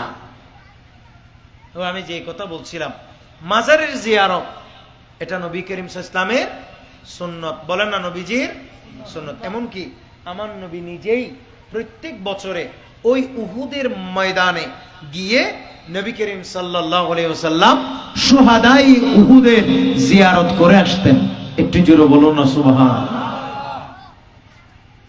কিন্তু মাজার কেন্দ্রিক যা বন্ডামি আছে, এসবের সাথে আমাদের কোনো সন্দেহ, এগুলোর সাথে আমাদের কোনো সম্পর্ক। মাজারের বন্ডামি এগুলো আছে। আপনি বন্ডামি বন্ধ করতে পারবেন, কিন্তু মাজার বন্ধ করার কোনো সুযোগ আছে? আপনারা বলেন না, সুযোগ আছে? যদি মাজারে বন্ডামি হয়, সিরিফ বন্ডামি নিয়ে কথা বলেন, বন্ডামি বন্ধ করেন। আমরা যেভাবে বন্ডামির বিরোধিতা করছি, আপনিও করেন। যেখানে যেভাবে বোঝানো উচিত, আপনি গিয়ে ঠিক সেখানে সেভাবে গিয়ে বোঝান। কিন্তু মাজার ভেঙে ফেলা, এটা কখনো একজন মুসলমানের স্বভাব হতে পারে। সারা পৃথিবীতে মাজার আছে, আপনি শুধু বাংলাদেশে দেখলে হবে? খুদ সৌদি আরবে তো মাজার আছে। বলেন না ঠিক নেবে ঠিক? খুদ সৌদি আরবে আমাদের নবীর মাজার আছে না নাই? আছে। মদিনায় তো ভাই সিদ্দিক আকবরের মাজার আছে না নাই? হযরত উমরের মাজার আছে না নাই? আর বাকি অন্যান্য মাজারও ছিল, কিন্তু সেগুলো একই সুতায় গাঁথা। যারা তাদের পূর্বপুরুষরা, ওই আব্দুল ওয়াহাব নজদির অনুসারীরা সৌদি আরবে প্রকাশ্যে অসংখ্য মাজারে ট্র্যাক্টর চালিয়ে তারা সেটা নির্মমভাবে শহীদ করে দিয়েছিল 1926 সালে। একটু জোরে বলুন না নাউজুবিল্লাহ। তাই আমি আপনাদেরকে অত্যন্ত বিনয়ের সাথে বলি, এখনো আমাদের ছেলেদেরকে সময় আছে, আমাদের যুব সমাজদেরকে বুঝাইতে হবে, যাতে করে আকায়েদে আহলে সুন্নাহ ওয়াল জামাতের উপরে থাকে। অনেক ভাইয়েরা আছেন নিজেরা সুন্নি, আল্লাহর আউলিয়া কিরামকে ভালোবাসেন। হযরত আল্লামা হাফেজ মোহাম্মদ বজলুর রহমান রহমতুল্লাহ আলাইহিকে পছন্দ করেন, ভালোবাসেন, আল্লাহর আউলিয়া কিরামদেরকে মোহাব্বত করেন, কিন্তু নিজের ছেলেটা এগুলো পছন্দ করেন। কথা বলেন না ঠিক নেবে ঠিক? এই জন্য আমি বলি যে বাচ্চাদেরকে মাঝে মধ্যে মাজারে নেবেন, আল্লাহর ওলির পরিচয় করিয়ে দিবেন, আল্লাহর ওলিদের স্মরণ তাদেরকে বুঝাই দিবেন, আল্লাহর ওলিদের পরিচিতি তাদের কাছে তুলে ধরবেন, যাতে করে এই সন্তানেরা আপনি মরে গেলে অন্তত আপনাকে মাজার পূজারি, কবর পূজারি না বলে আপনার বাবা হয়ে আপনার কবরটা যেন জিয়ারত করে। কথা বলেন ঠিক কিনা? অনেক বাবা দুর্ভাগা আছে, বাচ্চাদেরকে এগুলো চিনাইতে পারে নাই, তো বাবাকে ছেলে বলে মাজার পূজারি, বলেন না ঠিক নেবে ঠিক। এই জন্য বাচ্চাদেরকে সুন্নিয়ত শিখাবেন, সুন্নিয়ত বোঝাবেন। প্রিয় ভাইয়ের আমার, আল্লাহ পাক সুবহানাহু ওয়া তাআলা কুরআনুল কারীমে বলেছেন, আল্লাহ হায়াত এবং মওত সৃষ্টি করেছেন আমাদের। এরপর আল্লাহ বলেন, তোমাদের এই যে হায়াত, এই যে মওত আমি আল্লাহ সৃষ্টি করলাম, এগুলি তোমাদের পরীক্ষার জন্য সৃষ্টি করেছি। একটু জোরে বলো না সুবহানাল্লাহ। কিসের জন্য? কিসের জন্য? পরীক্ষার জন্য। প্রিয় ভাইয়েরা আমার, কাজেই যারা এই দুনিয়াতে যত বেশি আমোদ ফুর্তি কম করবে, যারা যত বেশি এই দুনিয়াতে যারা যত বেশি কষ্ট করবে, আল্লাহর দ্বীনের জন্য পরিশ্রম করবে, নামাজ দোয়া ইবাদত রিয়াজত করবে, নেক আমল ভালো আমল যে যত বেশি করবে, আল্লাহ পাকের রহমত তার উপর তত বেশি বর্ষিত হবে। কথা বলেন না ঠিক নেবে ঠিক। এটা দুনিয়ার এই যে আমোদ ফুর্তি, এটাতে আমাদের কোনো সুখ দিতে পারবে না। আপনারা জানেন সমস্ত মানুষকে কবরে যাইতে হবে। কথা বলেন না ঠিক কিনা? হ্যাঁ, আপনারা বলতে পারেন যে কবরে তো অনেক মানুষ যায় না, যে অনেক মানুষ পুড়ে মারা যায়, অনেক মানুষ লাশ খুঁজে পাওয়া যায় না, তো তাদের তো কবর নাই, তাদের কি পরিণতি হবে? হ্যাঁ, যে যেখানে গিয়েছে সেখানে সেটা তার জন্য কবর। একটু জোরে বলবে না সুবহানাল্লাহ। সেখানে সেটা তার জন্য কি কবর। কেউ পুড়ে গেছে, সেখানের ভিতর তার জন্য আল্লাহর পক্ষ থেকে যেটা ফয়সালা হওয়ার সেটা হচ্ছে। এটা সুযোগ নেই যে বলার যে অমুক তো পুড়ে মরে গেছে, লাশটা তো খুঁজে পাওয়া যায় নাই, তার মনে হয় কবরের শাস্তি টাস্তি নাই। না, আছে। সেখানে যেভাবে দেয়া উচিত, সেখানে যেভাবে হওয়া উচিত, ঠিক ওভাবে এখানে হচ্ছে। একটু জোরে বলুন না সুবহানাল্লাহ। মৃত্যুর পর যার শাস্তি যেমন তেমন হবেই হবে। হযরতে সুলাইমান আলাইহিস সালাম আল্লাহর একজন জগৎ বিখ্যাত নবী। কি নাম বললাম? হযরতে সুলাইমান ইসলাম এমন একজন নবী যিনি গোটা বিশ্ব শাসন করেছে, গোটা পৃথিবীর শাসক ছিলেন। একটু জোরে বলবেন না সুবহানাল্লাহ। গোটা পৃথিবীর কি ছিলেন? শাসক। সুলাইমান ইসলাম শুধু একটা দেশের না, পৃথিবীতে শুধুমাত্র 4 জন শাসক গোটা বিশ্ব শাসন করছে। কয়জন শাসক? 4 জন। 2 জন মুসলমান ইমানদার আর 2 জন কাফের। কাফেরের মধ্যে একজনের নাম হচ্ছে নমরুদ, আর একজনের নাম হচ্ছে বখতে নসর। আর মুসলমানের মধ্যে, ইমানদারের মধ্যে একজন হচ্ছেন আল্লাহর নবী হযরতে সুলাইমান আলাইহিস সালাম, আর একজন হচ্ছে হযরতে যুলকারনাইন আলাইহিস সালাম। একটু জোরে বলুন না সুবহানাল্লাহ। ওনারা গোটা বিশ্ব শাসন করেছে। আল্লাহর নবী সুলাইমান আলাইহিস সালামকে আল্লাহ তাআলা এমন ক্ষমতা দিয়েছিলেন, তিনি সব কিছুর ভাষা বুঝতেন। বলেন না, সব কিছুর ভাষা বুঝতেন। এমনকি যে তিনার আল্লাহ পাক সুবহানাহু ওয়া তাআলা বাতাসকে তার অনুগত করে দিয়েছিলেন। এই যে আমরা এখন বিমানে চড়তেছি, বিমানের এটার প্রথম ধারণা যেখান থেকে পাওয়া যায় সেটা হচ্ছে আল্লাহর নবী সুলাইমান আলাইহিস সালামের জিন্দেগি থেকে। কারণ তিনি সর্বপ্রথম এই জায়গা থেকে ওই জায়গায় বাতাসের মধ্যে ভেসে বেরিয়েছেন। একটু জোরে বলুন সুবহানাল্লাহ। এই জায়গা থেকে ওই জায়গায় গিয়েছেন তিনি বাতাসের মাধ্যমে। একদিন আল্লাহর নবী সুলাইমান আলাইহিস সালাম আপনার ওয়াজ করছেন। ওয়াজ, সবাই বলেন কি করছেন? ওয়াজ। ওয়াজ এটা অনেক বড় ইবাদত। বলেন না, ওয়াজ এটা অনেক বড় ইবাদত। পৃথিবীতে আল্লাহ যত নবী রাসূল পাঠিয়েছেন, যদি বলেন যে 1,24,000, জি 1,24,000, সকল নবী রাসূলগণ আপন আপন জামানায় আপন আপন উম্মতদেরকে আপন আপন সিস্টেম নিয়ে আল্লাহর বান্দাদেরকে ওয়াজ করেছেন। একটু জোরে বলুন সুবহানাল্লাহ। এই যে আমরা ওয়াজ করছি, এটা নবীদের উত্তরসূরি, নবীদের নিয়ম, নবীদের ধারাবাহিক সিলসিলা অনুযায়ী ওয়াজ। বলেন না ঠিক নেবে ঠিক? ওয়াজ মানে আওয়াজ না।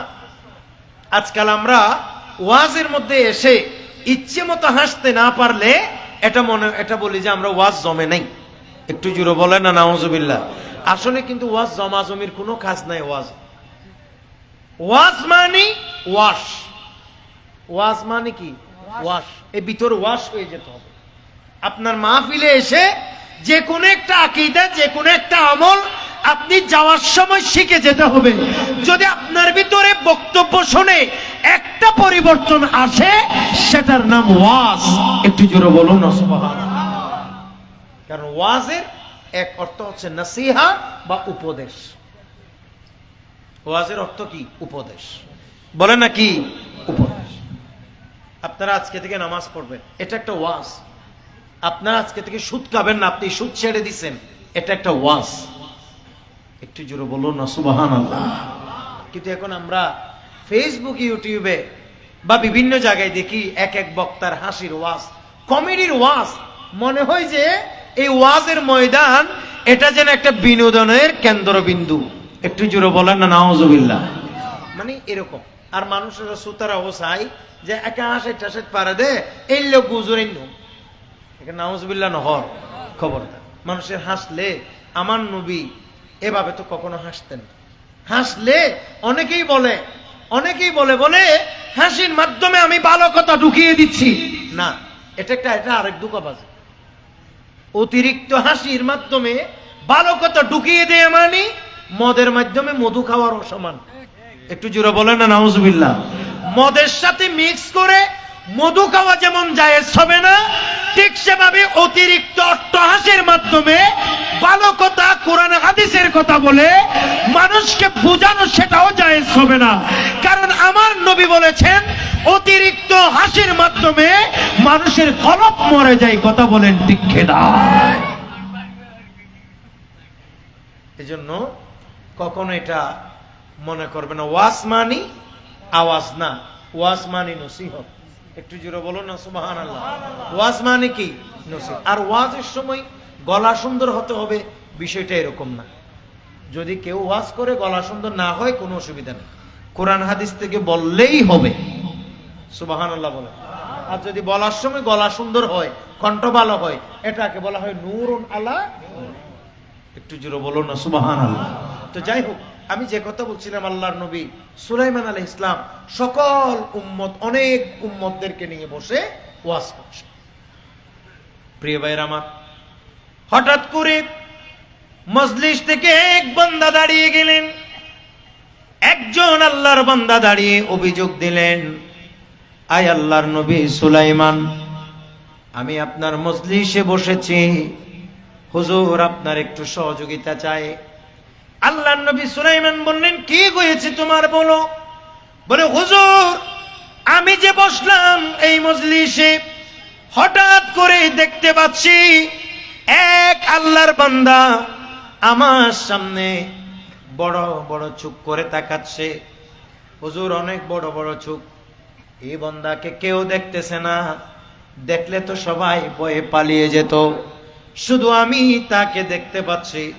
হুজুর এই বান্দার ভয়ে আমি এই মজলিসে আর বসতে চাই না, বরং আপনি বাতাসকে একটু বলেন, বাতাস যেন আমাকে একাকে কোনো নির্জন স্থানের মধ্যে দিয়ে আসে। আপনারা কি আমার কথা বুঝতে পারছেন? সূরা ইসলামের ওই উম্মত বলতেছে, হুজুর এক ব্যক্তি বড় বড় চুপ করে আমার দিকে তাকাচ্ছে, তার দিকে দেখে আমার ভয় লাগতেছে, আপনি একটু বাতাসকে বলেন, বাতাস যেন আমাকে দূরে কোথাও একাকী জায়গায়, একাকী কোথাও যেন ছেড়ে দিয়ে আসে। আল্লাহর নবী সুলাইমান আলাইহিস সালাম বাতাসকে ডাক দিলেন, বাতাসকে বললেন, এই বাতাস, এই বান্দা যেখানে বলে সেখানে নিয়ে যাও। তখন বাতাস চলে আসলো, ওই বান্দাকে বাতাসের মধ্যে বসাইলো। বাতাস তাকে সুন্দর মতো সম্মানের সাথে আল্লাহর নবীর নির্দেশে উড়িয়ে উড়িয়ে একেবারে হিন্দুস্তানের গহীন এক পাহাড়ে নিয়ে এসেছে। একটু জোরে বলুন না সুবহানাল্লাহ। হিন্দুস্তানের এক পাহাড়ে গভীর অরণ্যে নিয়ে এসেছে, যেখানে দুনিয়ার কোন মানুষজনকে দেখা যাচ্ছে না, বাতাস এসে ওই বান্দাকে ছেড়ে বাতাস আপন গতিতে চলে গেল। এবার ওই বান্দা একাকী হয়ে গেছে।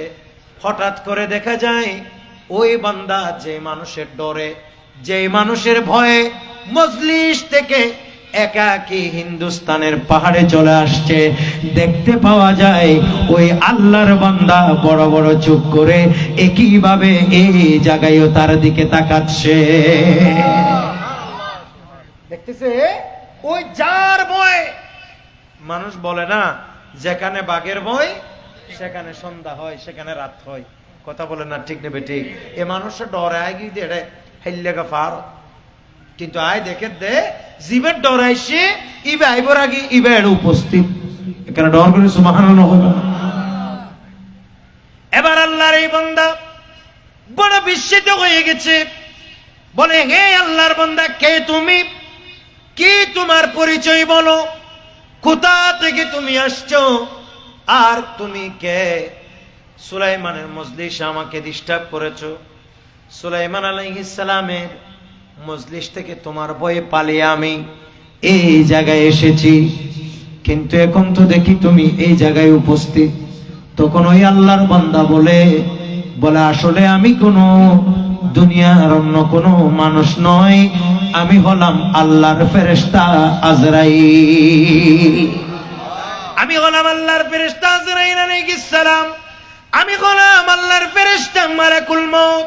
তাইলে ভাই তুমি এখানে কেন? বলে আসলে আমি তো চিন্তা করছিলাম, আমি দেখতেছি তোমার তকদিরে, তোমার ভাগ্যে লেখা আছে তুমি হিন্দুস্তানের একটি পাহাড়ের মধ্যে মারা যাবে, কিন্তু আমি দেখতেছি মৃত্যুর সময় একেবারে কাছাকাছি, অথচ তুমি সুলাইমানের মজলিসে বসে আছো।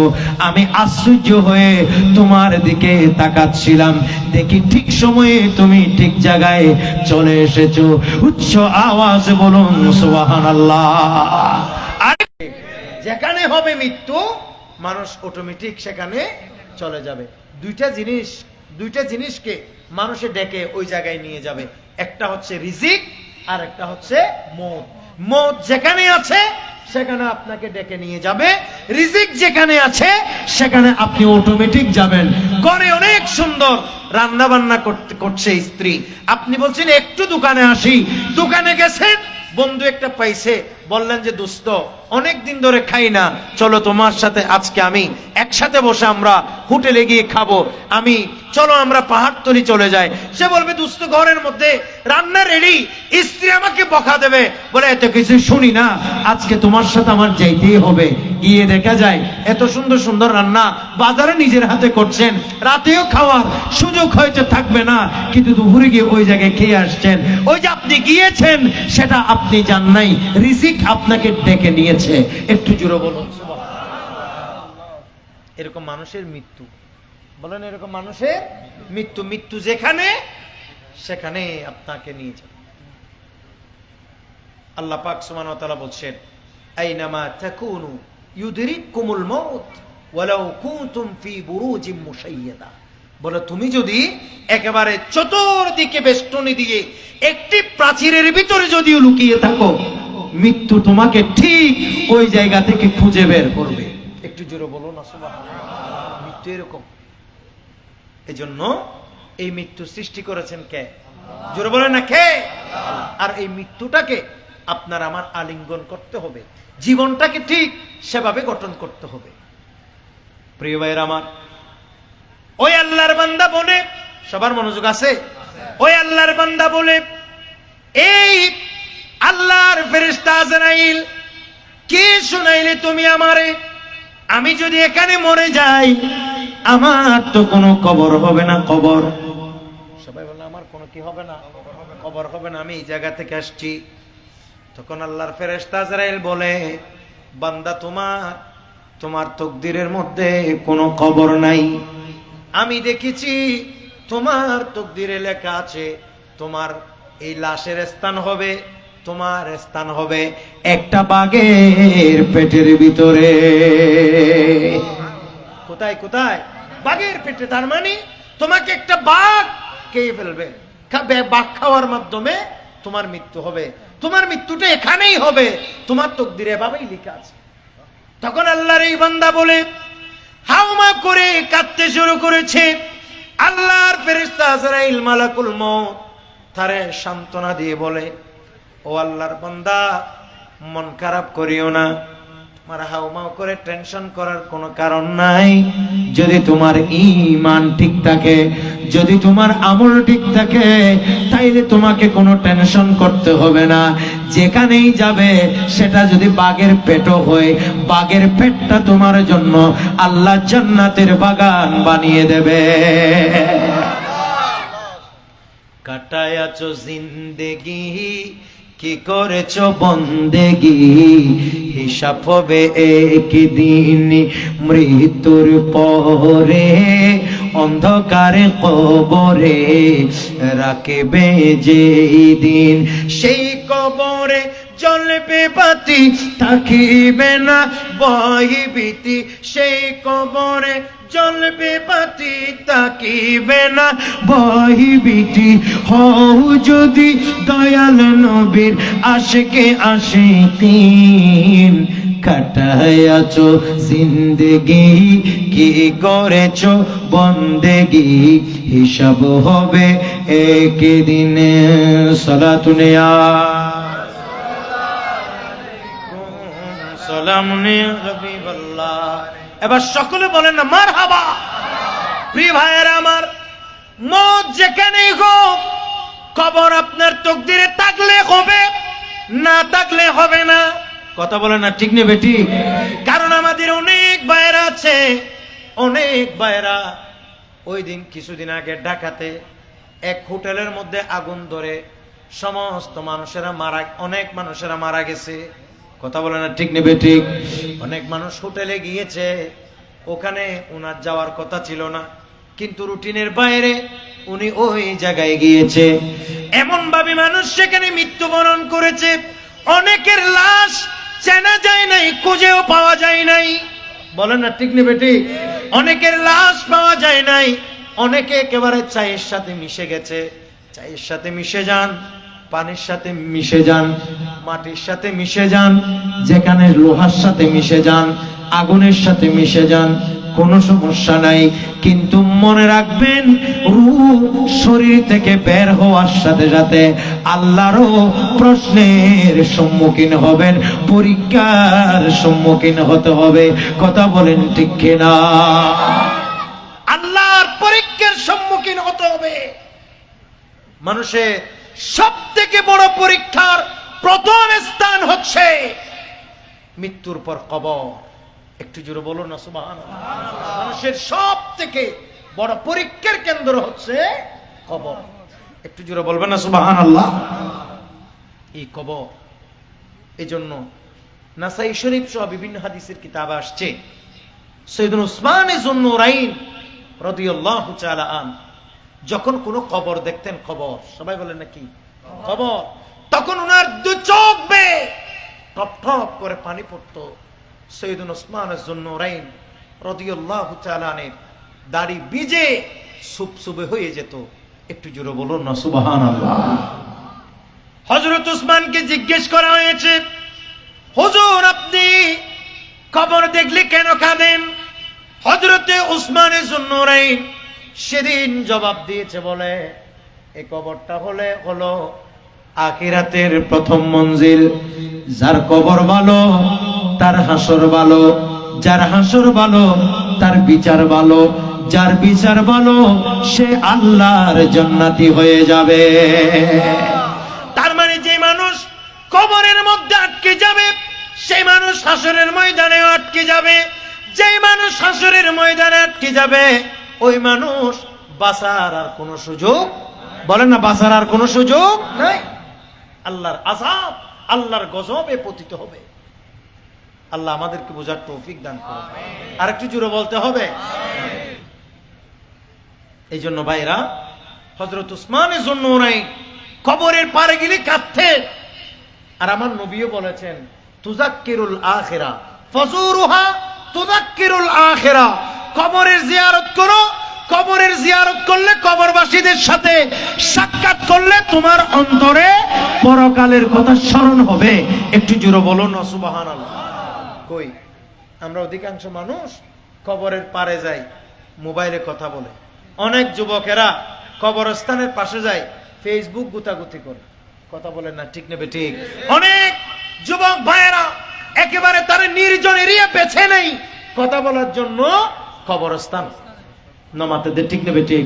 কবরস্থানে যাই হতাহ চিন্তা নগরত কিরি এ খবরের পাশে দিয়ে আড়ে গেলি আসসালামু আলাইকুম ইয়া আহলুল কুবুর মনে মনে হইলেও এ উনুনে হত জাননে আই উনুর সামনে আইকেনে এ হতাগান হইর আই উনুর সামনে আইকেনে সিল্লা সিল্লি করি আই ইতারার সামনে আইকেনে আই মোবাইলত হতা হইর। এই কমন সেন্স এ আল্লাহর বন্দৌলত তুমি উড়ি গিয়ে গুনা মাতে, ঠিক নেবে ঠিক? তাই আমি আমার যুবক ভাইদেরকে বলবো, কখনো এরকম কবরস্থানে গিয়ে আল্লাহর ওয়াস্তে হাসাহাসি করবেন না, রং তামাশা করবেন না, মোবাইলে কথা বলবেন না। এমনকি অনেক মানুষ আছে কবরস্থানে গিয়ে ইবে এড়ে যায় ইবে নসার বিড়ি এড় হচ্ছে বিড়ি আর না মাথা ঠিক নিবে ঠিক আর কা ডর করে মাথা না, ঠিক কিনা? এন মানুষ দেখি রে ইন্দি খবর কুরের ইন্দি বিড়ি হার আর এবার দাহাইদের হদিবার দাদার খবর এবার হাক্কুর খবর ইন দাহাইদের বিড়ি হাই নাউজুবিল্লাহ নহর ইন ঘুরিব জায়গা না এর তো অন্তত অনতে পরকালের কথা স্মরণ গরম ফুরিব খবরত নমাতে, ঠিক নেবে ঠিক? মানে খবর ঘুরিব সে বিড়ি হইবেন দেন ওজু কালাম করি মৃত্যুল্লাই নিজেও প্রস্তুত হইবেন। ইস্তেগফার করতে করতে কবর খনন করবে আর কবর খনন করে বলবেন আল্লাহরে এই কবরে যে শুইবে তুমি তাকেও মাফ করো, আর আমি এই কবরে আসার আগে আল্লাহ তুমি আমাকেও মাফ করো। জোরে বলেন সুবহানাল্লাহ। এটাই তো বলা উচিত, কথা বলে না, ঠিক নেবে ঠিক? কিন্তু এটা না গিয়ে খবরস্থানে যাই গল্প করি করি বিড়ি হাই হাই সিগারেট খাই হাই আদা দি মানে ফান হাই হাই এটা খবর করে দিবে নমাতে, ঠিক নেবে ঠিক?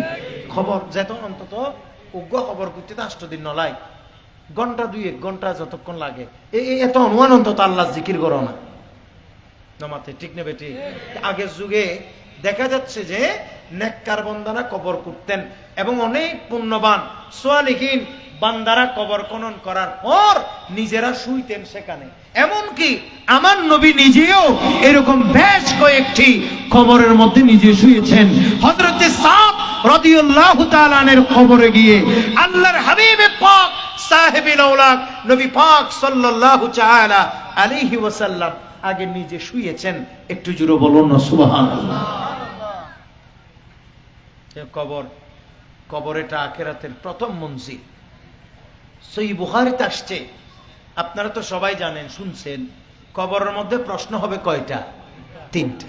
সবাই জানছেন, শুনছেন, কিন্তু আপনারা জানেন সহিহ বুখারীতে আছে কবরে শুধুমাত্র প্রশ্ন হবে একটা। সুবহানাল্লাহ নহয় ইবে কিন্তু নহয় হনে জোনে মিলাদ না মানে উন হাদিস ইবা নহয় নামাতে, ঠিক নেবে ঠিক? ইবে নহয় ইবা কইলে তো শুদ্ধ রাখা, কথা বলেন না, ঠিক কিনা? এরা দেখবেন যে সব কানে সহিহ হাদিস খুঁজে, কিন্তু কবরের প্রশ্নের ব্যাপার আসলে দুর্বল হাদিস। ও 3 প্রশ্ন 500 প্রশ্ন জিন ইন হইতো দুর্বল হাদিস, কিন্তু সহিহ হাদিস বিশুদ্ধ হাদিস হচ্ছে মাইয়তদেরকে কবরে রাখার পর প্রশ্ন হবে অনলি ফর ওয়ান কোয়েশ্চন। একটু জোরে বলুন না সুবহানাল্লাহ। শুধুমাত্র একটি প্রশ্ন। ইয়ত কিন্তু সহিহ হাদিস নতো আইতার ইয়ান মাঝে দুর্বল হাদিস মন রব্বুকা ওমা দিনুকা ওমান নবিয়ুকা, বাস শেষ। এই খড়া আছে হসে ইলে প্রশ্নহীন সহিহ হাদিস কোন সহিহ হাদিসও 3 আছে দেখ এনা আছে বিভিন্ন আমলের কিতাবে, বিভিন্ন কিতাবে আছে, বিভিন্ন ইয়াতে, কিন্তু বুখারী শরীফে এরকম কোনো প্রশ্ন নাই, এমনকি মুসলিমের মধ্যেও নাই নমাতে, ঠিক না বেটি? আয় পরিউনি হইদ অনরে তাহলে ঠিক হইতে পারিবেন ইনশাআল্লাহ। তো এরকম প্রশ্ন তো বুখারী শরীফে নাই, বলে না বুখারী শরীফে নাই, মুসলিম শরীফে এরকম প্রশ্ন নাই। সারা দুনিয়ার সবখানে তারাবির নামাজ 20 রাকাত বলে সহিহ হাদিসের দলিল দাও, শবে বরাতের নামাজ পড়ো, বলো সহি হাদিসের দলিল দাও। শবে বরাত মেনে নাও, বলো সহি হাদিসের দলিল দাও। ঈদ মিলাদুন নবী মানো, বলো সহি হাদিসের দলিল দাও। জশ্নে জুলুস মানো, সহি হাদিসের দলিল দাও। নারে রিসালাত, নারে গাউসিয়া, আহলে সুন্নাত ওয়াল জামাত জিন্দাবাদ জিন্দাবাদ। সভাপতি মহোদয়ের আগমন, শুভেচ্ছার স্বাগতম। নারে তাকবীর, নারে রিসালাত, নারে গাউসিয়া। সভাপতি মহোদয়ের আগমন।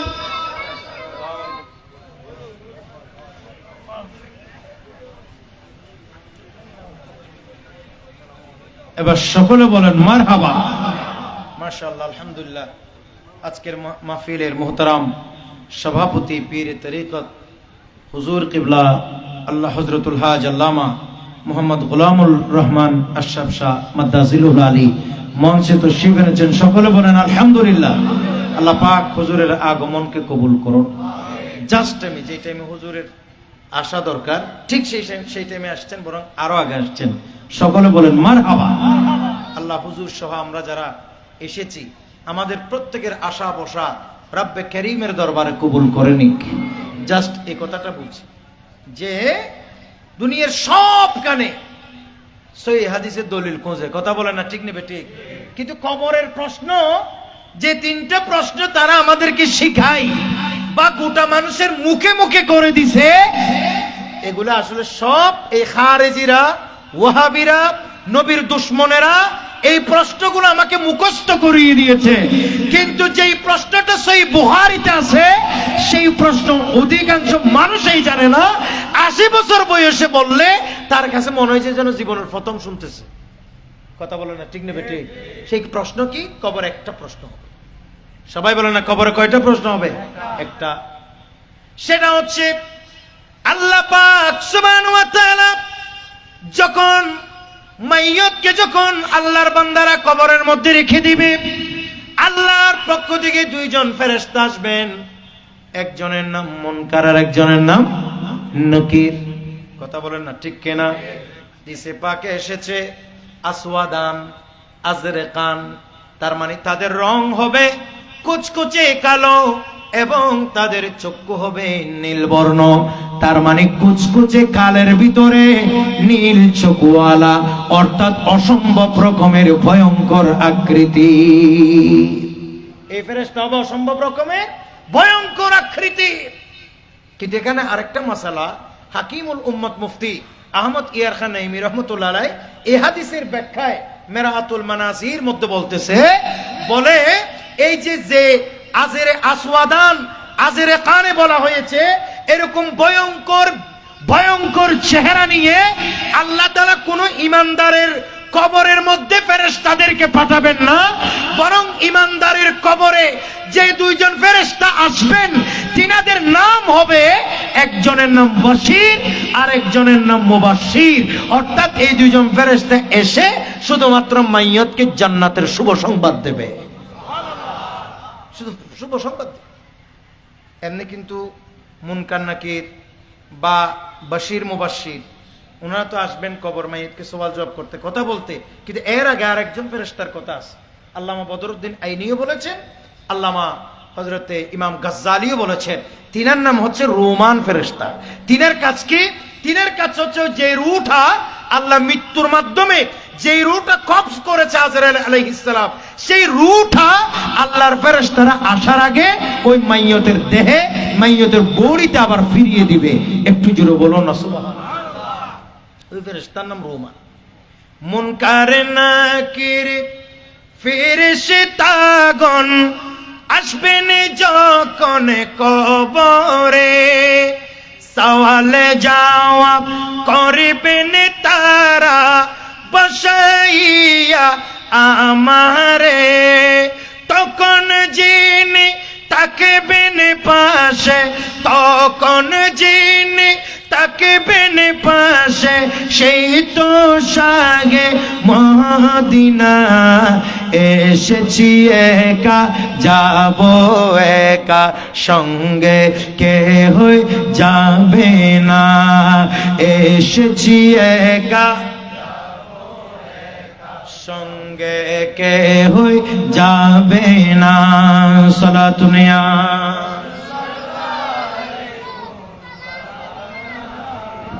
এবার সকলে বলেন না মারহাবা। তাহলে এই দুইজন ফেরেশতা তো আসবেন, তো ফেরেশতা যখন আসবে তারা মাইয়তকে প্রশ্ন করবে। বুখারীর হাদিস দেখেন, সেই প্রশ্নটা হবে একটা। সবাই বলেন কয়টা?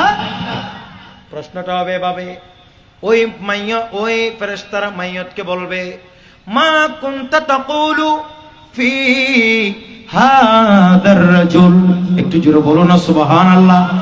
ওই ফেরেশতারা মাইয়তকে বলবে, এই মাইয়ত, তোমার কবরে এই মুহূর্তে তোমার সামনে যিনি দাঁড়িয়ে আছে, যে পুরুষটা দাঁড়িয়ে আছে, তুমি এবার পরীক্ষা দাও, এই পুরুষটা কে তুমি বলো। সুবহানাল্লাহ বলে, এই পুরুষ কে? একটু জোরে বলো না সুবহানাল্লাহ। প্রশ্ন কয়টা? একটা। এটা হচ্ছে মা কুনতা তাকুলু ফি হাদার রাজুল মান রাব্বুকা ওয়া মা দীনুকা ওয়া মান নবিয়ুকা। এরকম কোন প্রশ্ন বুখারী, মুসলিম, সিহাসিত্তার হাদিসে হুবহু এ ধরনের কোন প্রশ্ন নাই। একটা প্রশ্ন, সেটা হবে মা কুনতা তাকুলু ফি হাদার রাজুল। এই মাইয়ত বলো, তোমার সামনে যেই রজুল দাঁড়িয়ে আছে, রজুলন মানে পুরুষ, যেই পুরুষটা দাঁড়িয়ে আছে উনি কে? হাজা ইসমি ইশারা। একটু জোরে বলো না সুবহানাল্লাহ। বলা হচ্ছে হাজা, এই উনি কে? উনি একদম কাছে। একটু জোরে বলবেন না সুবহানাল্লাহ। তার মানে বোঝা যাচ্ছে এই কবর মাইয়তের সামনে তার বাপ দাঁড়িয়ে থাকবে না, তার দাদা দাঁড়িয়ে থাকবে না, তার মা দাঁড়িয়ে থাকবে না, তার নিজের ভাই দাঁড়িয়ে থাকবে না। বলা হচ্ছে সহিহ বুখারীতে, বলে উনি আর কেউ নয়, লি মুহাম্মাদিন সাল্লাল্লাহু তাআলা আলাইহি ওয়াসাল্লাম, বলে তিনি হচ্ছে ইমামুল আম্বিয়া রাহমাতুল লিল আলামিন। ওই মাইয়তের সামনে দাঁড়িয়ে থাকবে। মাইয়ত ঈমানদার হলে সাথে সাথে আমার নবীকে চিনে জবাব দেবে। একটু জোরে বলুন সুবহানাল্লাহ। আল্লাহু আকবার।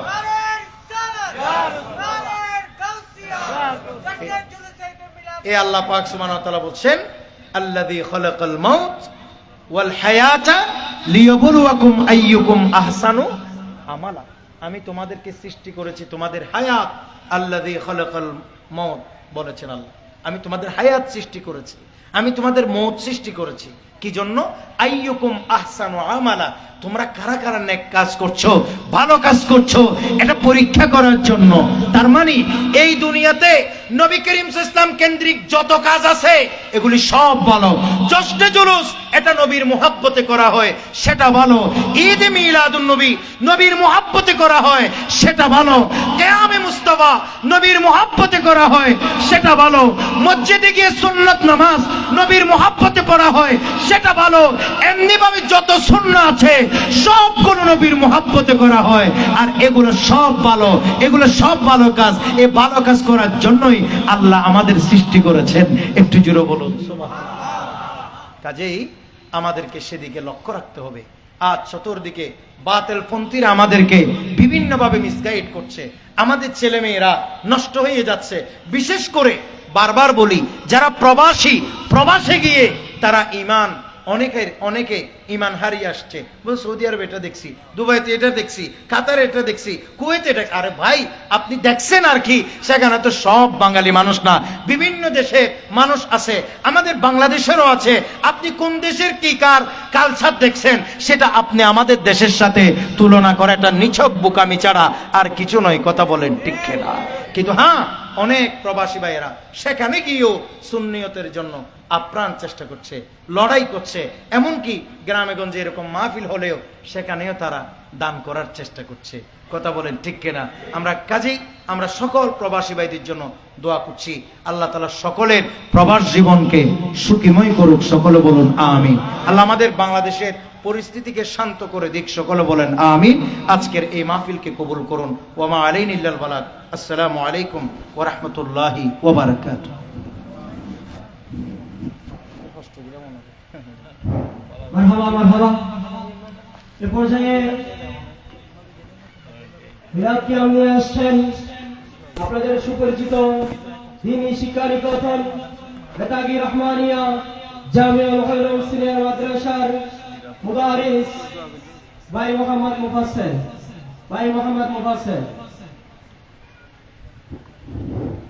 بلادت حبیبت بیدیات اوٹو من سلام مصطفیٰ کے یا نبی سلام علیکہ یا رسول سلام علیکہ یا نبی سلام علیکہ صلوات اللہ سيدي يا رسول الله وسلم عليك يا حبيب الله ملعك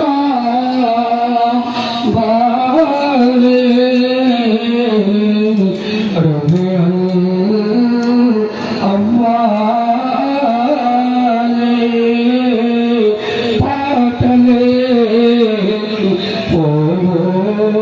अपना रे अब्दुल्ला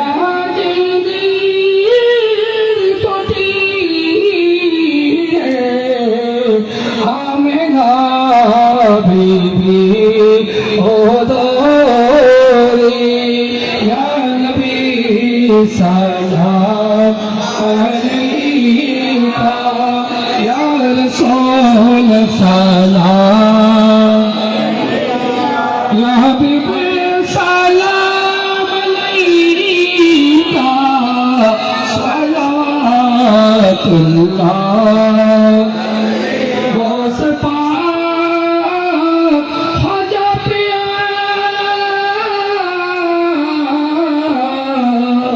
और गौस मसीह भंडारी ताजेदारे हकीकत पहला को सलाम मुस्तफा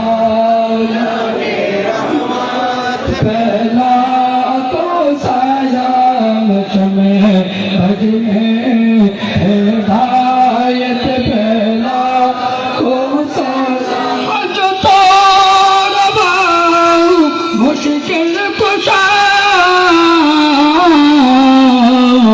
आका के शब सो लोरामान कुतुबे ज़मान हज़रत शाह लोरामान अला हज़रत सदोर लफाज़िल और अल्लामा गाज़ी शेरे बांग्ला इनके हर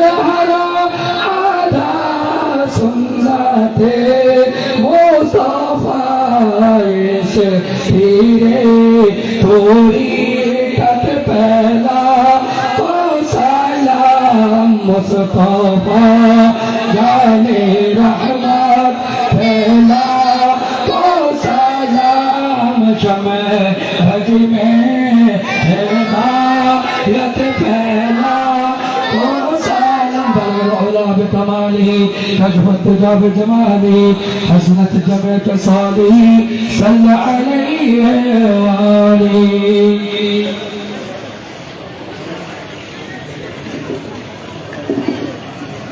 مرحبا প্রিয় হাজরিন কিরাম এ পর্যায়ে সবার কর্তব্য এবং আখিরি মুনাজাত পেশ করবেন বাংলাদেশ ইসলামী ফ্রন্ট এর প্রেসিডিয়াম সদস্য আপনাদের সুপরিচিত দরবারের আসসালাম শরীফের সাজ্জাদান শিল্পী পীরে তরিকত হযরতুল আল্লামা জনাবে মাওলানা গোলামুর রহমান আশরাফ শাহ তাজিলুল আলী হুজুরকে ওনার সময় বক্তব্য এবং আখিরি মুনাজাত পেশ করার জন্য বিনীতভাবে অনুরোধ জানাচ্ছি। নারে তাকবীর, নারে রিসালাত, নারে গাউসিয়া, जश्न जुलूस ईद मिलादुन नबी। अस्सलामु अलैकुम व रहमतुल्लाहि व बरकातुहू। अऊज़ु बिल्लाहि मिनश शैतानिर रजीम। बिस्मिल्लाहिर रहमानिर रहीम। हज़रत हाफ़िज़ मोहम्मद बदरुर रहमान रहमतुल्लाह अलैहि স্মৃতি সংসদের ব্যবস্থাপনায় পবিত্র জশ্নে জুলুসে ঈদে মিলাদুন নবী সাল্লাল্লাহু আলাইহি ওয়াসাল্লাম উদ্যাপন উপলক্ষে আজকের এই আজিমুশ শান মাহফিলের সম্মানিত প্রধান অতিথি, যিনি ইতিপূর্বে উপস্থিত ছিলেন বেতাগী রহমানিয়া জামিউল সিনিয়র মাদ্রাসার সম্মানিত অধ্যক্ষ, নন্দিত বরণ্য আলেমে দ্বীন হযরত মাওলানা মুহাম্মদ ইলিয়াস নুরি সাহেব, এতক্ষণ পর্যন্ত আপনাদের সম্মুখে কোরআন হাদিসের আলোকে গুরুত্বপূর্ণ নসিহত পেশ করেছেন আজকের এই অনুষ্ঠানের প্রধান বক্তা, নন্দিত বরণ্য আলেমে দ্বীন হযরত মাওলানা মুফতি মোহাম্মদ আব্দুল আজিজ রিজভী সাহেব, মাওলানা মোহাম্মদ শওকত হুসাইন সাহেব, মাওলানা মোহাম্মদ জালাল উদ্দিন আল কাদেরী, বেতাগী রহমানিয়া জামিউল মাদ্রাসার শিক্ষক মণ্ডলী, এলাকার সম্মানিত বড় ভাইয়েরা, চাচারা, বাবারা, যুব সমাজ, ছাত্র সমাজ, পর্দানসীন মা বোনেরা, আপনাদের শুকরিয়া আদায় করছি যারা অক্লান্ত পরিশ্রম করে আজকের এই আজিমুশান মাহফিল আয়োজন করেছেন এবং সমাপ্তির দিকে যাচ্ছেন। প্রিয় উপস্থিতি, ঈদ মিলাদুন নবী সাল্লাল্লাহু আলাইহি ওয়াসাল্লাম আমাদের মাঝে প্রতি বছর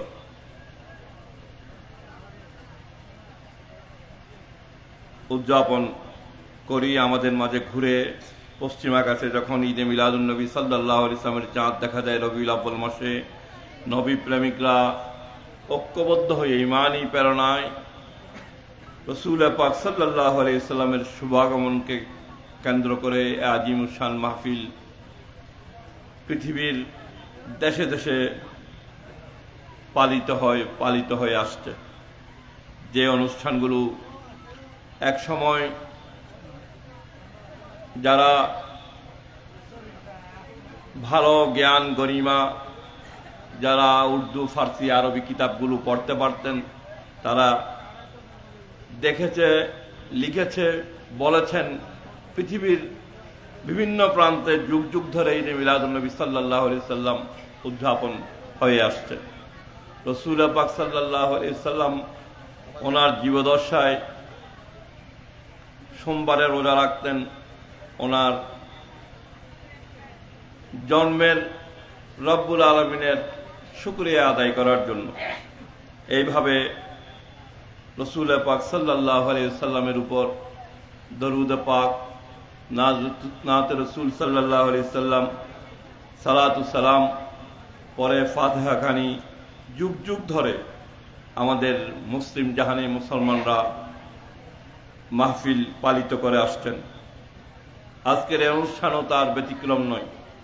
এ ব্যাপারে পৃথিবীর দেশে দেশে যে মিলাদুন নবী সাল্লাল্লাহু আলাইহি ওয়াসাল্লাম উদযাপন হচ্ছে, আমরা আমাদের এই ইলেকট্রনিক মিডিয়া, প্রিন্ট মিডিয়া এবং আমাদের হাতে যেটা সবচেয়ে বেশি আমরা এখন দেখছি, মোবাইল ফোনে আমরা দেখতে পাচ্ছি কোথায় জশ্নে জুলুস হচ্ছে, কোথায় মাহফিল হচ্ছে, পৃথিবীর কোন প্রান্তে কি হচ্ছে, সবকিছু এখন আমাদের হাতের মুঠের ভিতর।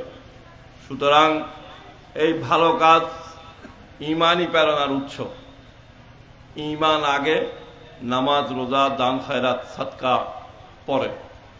ঈমানের অনন্য দৃষ্টান্ত ঈদে মিলাদুন নবী সাল্লাল্লাহু আলাইহি ওয়াসাল্লামের এই অনুষ্ঠান দুনিয়ার অন্যতম একটি আয়োজন, যার মাধ্যমে রাসূল পাক সাল্লাল্লাহু আলাইহি ওয়াসাল্লামের প্রেমের, ওনার প্রতি যে আমাদের শ্রদ্ধাবোধ আছে, তারই বহিঃপ্রকাশ আমাদের এই মিলাদুন নবী সাল্লাল্লাহু আলাইহি ওয়াসাল্লাম মাহফিলগুলো। আশা করব আমরা যারা ঈদে মিলাদুন নবী সাল্লাল্লাহু আলাইহি ওয়াসাল্লাম উদযাপন করি, আমাদের চারিত্রিক গুণাবলী রাসূল পাক সাল্লাল্লাহু আলাইহি ওয়াসাল্লাম 63 বছরের যে দিক নির্দেশনাগুলো ওলামায়ে দ্বীন, বুজুর্গানে দ্বীন, আমাদের পূর্বসূরীরা, আমাদের মুরব্বীরা কোরআন সুন্নাহ ইজমা কিয়াসের ভিত্তিতে এই অনুষ্ঠানগুলো পালন করার জন্য যুগে যুগে আমাদেরকে অনুপ্রেরণা জুগিয়েছেন। গৌসে জামান আল্লামা হাফেজ বদরুর রহমান রহমতুল্লাহ আলাইহি 1910 সাল থেকে আজ থেকে 114 বছর আগে থেকে এই মাহফিল আনুষ্ঠানিকভাবে রবিউল আউয়াল শরীফে দরবারে বেতাগী আস্তানা শরীফে চালু করেছেন। সুতরাং আমরা যারা এই অনুষ্ঠান পালন করি, এটা কোরআন সুন্নাহর ইজমা কিয়াস, ওলামায়ে দ্বীন, বুজুর্গানে দ্বীনদের অনুসরণের একটা অনন্য দৃষ্টান্ত এই অনুষ্ঠান। পাশাপাশি রাষ্ট্রীয়ভাবে স্বীকৃত একটি অনুষ্ঠান মিলাদুন নবী সাল্লাল্লাহু আলাইহি সাল্লাম উদযাপন করা। সেখানে যে ভুলে ঈদ লেখেনি এবার, সেটা 8 ঘন্টার মধ্যে রাষ্ট্রীয় সিদ্ধান্তের বাইরে, যে রাষ্ট্রের সিদ্ধান্তে বিগত 50 বছর ঈদ মিলাদুন নবী সাল্লাল্লাহু আলাইহি সাল্লাম লিখে রাষ্ট্রীয় প্রজ্ঞাপন জারি হয়েছিল, সেখানে ঈদ শব্দটা না লেখার কারণে সেটা রাষ্ট্রীয়ভাবে আবার লিখে আবার নতুনভাবে প্রজ্ঞাপন জারি করতে হয়েছে। এটা হচ্ছে রাষ্ট্রীয় সিদ্ধান্ত। সুতরাং রাষ্ট্রীয় সিদ্ধান্তের বিপরীতে আমরা যদি কিছু করি, সেটা রাষ্ট্রদ্রোহিতার শামিল হয়। আর আল্লাহ এবং আল্লাহ রসুলের নির্দেশিত পথ মতের বিরোধিতা করলে খোদার দ্রোহিতা হয়। আল্লাহর নির্দেশ না মানলে, রসুলের আদেশ না মানলে নবীদ্রোহিতা হয়।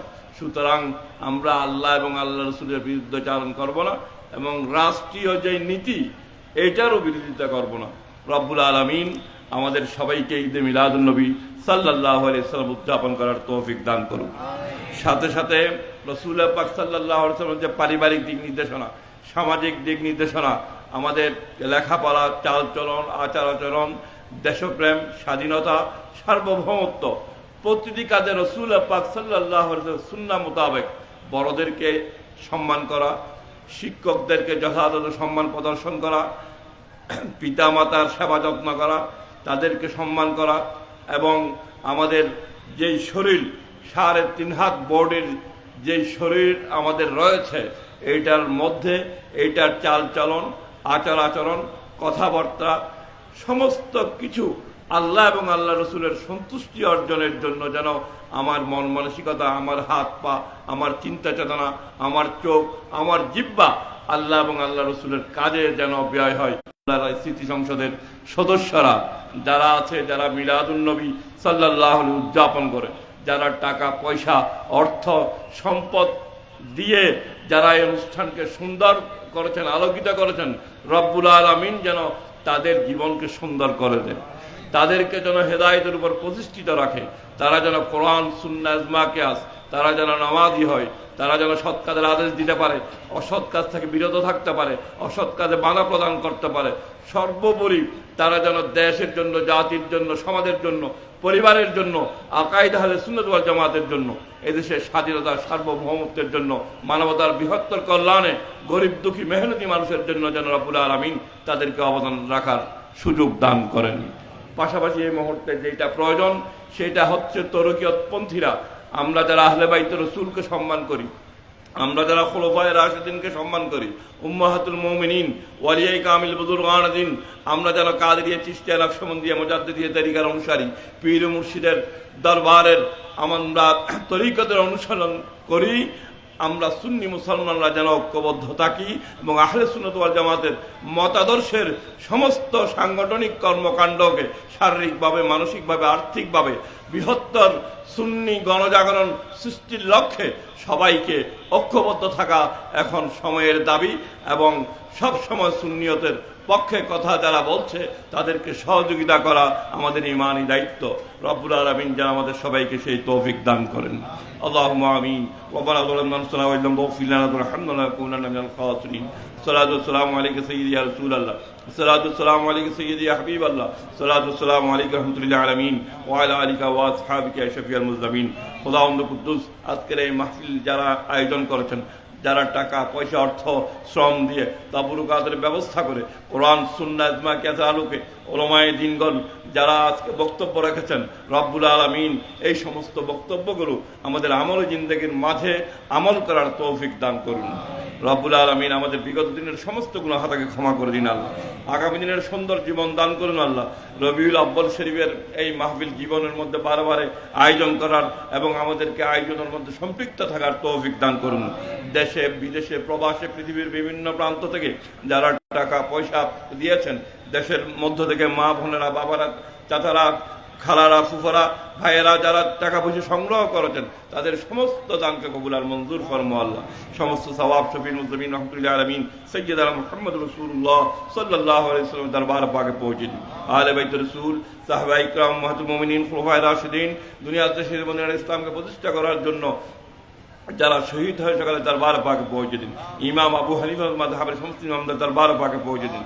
গৌস পাক রহমতুল্লাহ, খাজা গরিব নওয়াজ, ইমাম রব্বানী বাহাউদ্দিন নকশবন্দি রহমতুল্লাহ আলাইহি, গৌসুল আজম মজভান্ডারী রহমতুল্লাহ আলাইহি, ইমাম আহলে সুন্নাত আলা হযরত মুজাদ্দিদিন শাহআব্দুল খান ফাদালে বেলবী রহমতুল্লাহ আলাইহি, ইমাম আহলে সুন্নাত গাজী শের বাংলা রহমতুল্লাহ আলাইহি, হযরত আব্দুর চৌরবী সিটকুটি আলম দেব রহমতুল্লাহ আলাইহি, হযরত রাহমাতুল্লাহ নকশবন্দি মুস্তাফা নাইমি রহমতুল্লাহ আলাইহি, মাওলানা মানজান হযরত কিবলা শাহ আহসান রহমতুল্লাহ আলাইহি, মুর্শিদুল হাফেজ বদরুর রহমতুল্লাহ আলাইহি, শাহ মোহাম্মদ জিল্লুর রহমান আলী রহমতুল্লাহ আলাইহি, মাওলানা মোহাম্মদ সাহেব রহমতুল্লাহ আলাইহি সহ কাদরি চিশতিয়া নকশবন্দিয়া মুজাদ্দিদিয়া তরিকার সমস্ত মাশায়েখদের দরবার পাকে পৌঁছে দিন।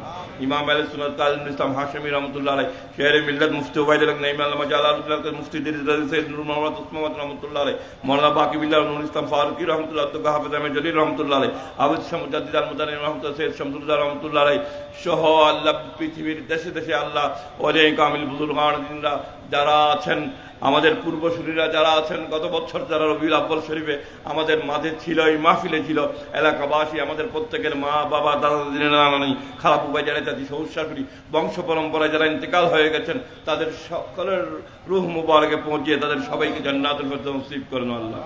আল্লাহ আমাদের সবাইকে সুস্থ দীর্ঘ নেক হায়াত দান করুন আল্লাহ। দেশে বিদেশে যে যেখানে আছে এনওসি ভিসা লাইসেন্স আসা যাওয়ার সুব্যবস্থা করে দিন আল্লাহ। দেশে যারা চাকরি বাকরি ব্যবসা বাণিজ্য ফতবন্দি আনায়েত করুন আল্লাহ। মাদ্রাসা স্কুল কলেজ ইউনিভার্সিটি যারা লেখাপড়া করে তাদের সবাইকে আদর্শ সৎ চরিত্রবান হওয়ার তৌফিক ইনায়েত করুন আল্লাহ। তারা যেন আকিদা আহলে সুন্নাত ওয়াল জামাতের উপর প্রতিষ্ঠিত থাকতে পারে সেই তৌফিক ইনায়েত করুন আল্লাহ। কোরআন সুন্নাহ ইজমা কিয়াস আকিদা আহলে সুন্নাত ওয়াল জামাতের আল্লাহ কোরআন হাদিস বুঝে ব্যাখ্যা বলি আমরা যেন পড়তে পারি, শিখতে পারি, জানতে পারি, আমাদেরকে সেই তৌফিক ইনায়েত করুন আল্লাহ। সবাইকে কোরআন কারীম তেলাওয়াত করার তৌফিক ইনায়েত করুন আল্লাহ। সবাইকে আল্লাহ নামাজি বানিয়ে দিন আল্লাহ। হালাল রুজি অর্জন করে নামাজ, রোজা, হজ, যাকাত যথাযথ আদায় করার, সৎ কাজের আদেশ, অসৎ কাজ থেকে বিরত থাকার তৌফিক ইনায়েত করুন আল্লাহ। হজ্জ বাইতুল্লাহ জিয়ারত হাবিবুল্লাহ নসিব করুন আল্লাহ। সুস্থ দীর্ঘ নেক হায়াত দান করুন আল্লাহ। আল্লাহ আমাদের সবাইকে আল্লাহ আগামী বছর আরো উৎসাহ উদ্দীপনার মাধ্যমে জাসতে জুলুস ঈদে মিলাদুন নবী সাল্লাল্লাহু আলাইহি ওয়াসাল্লাম মাহফিল আয়োজন করার তৌফিক ইনায়েত করুন আল্লাহ। সাল্লাল্লাহু আলাইহি ওয়া সাল্লাম কারীম রূহ রহিম ওয়া আলিহি ওয়া সাহবিহি আজমাইন। আল্লাহুম্মা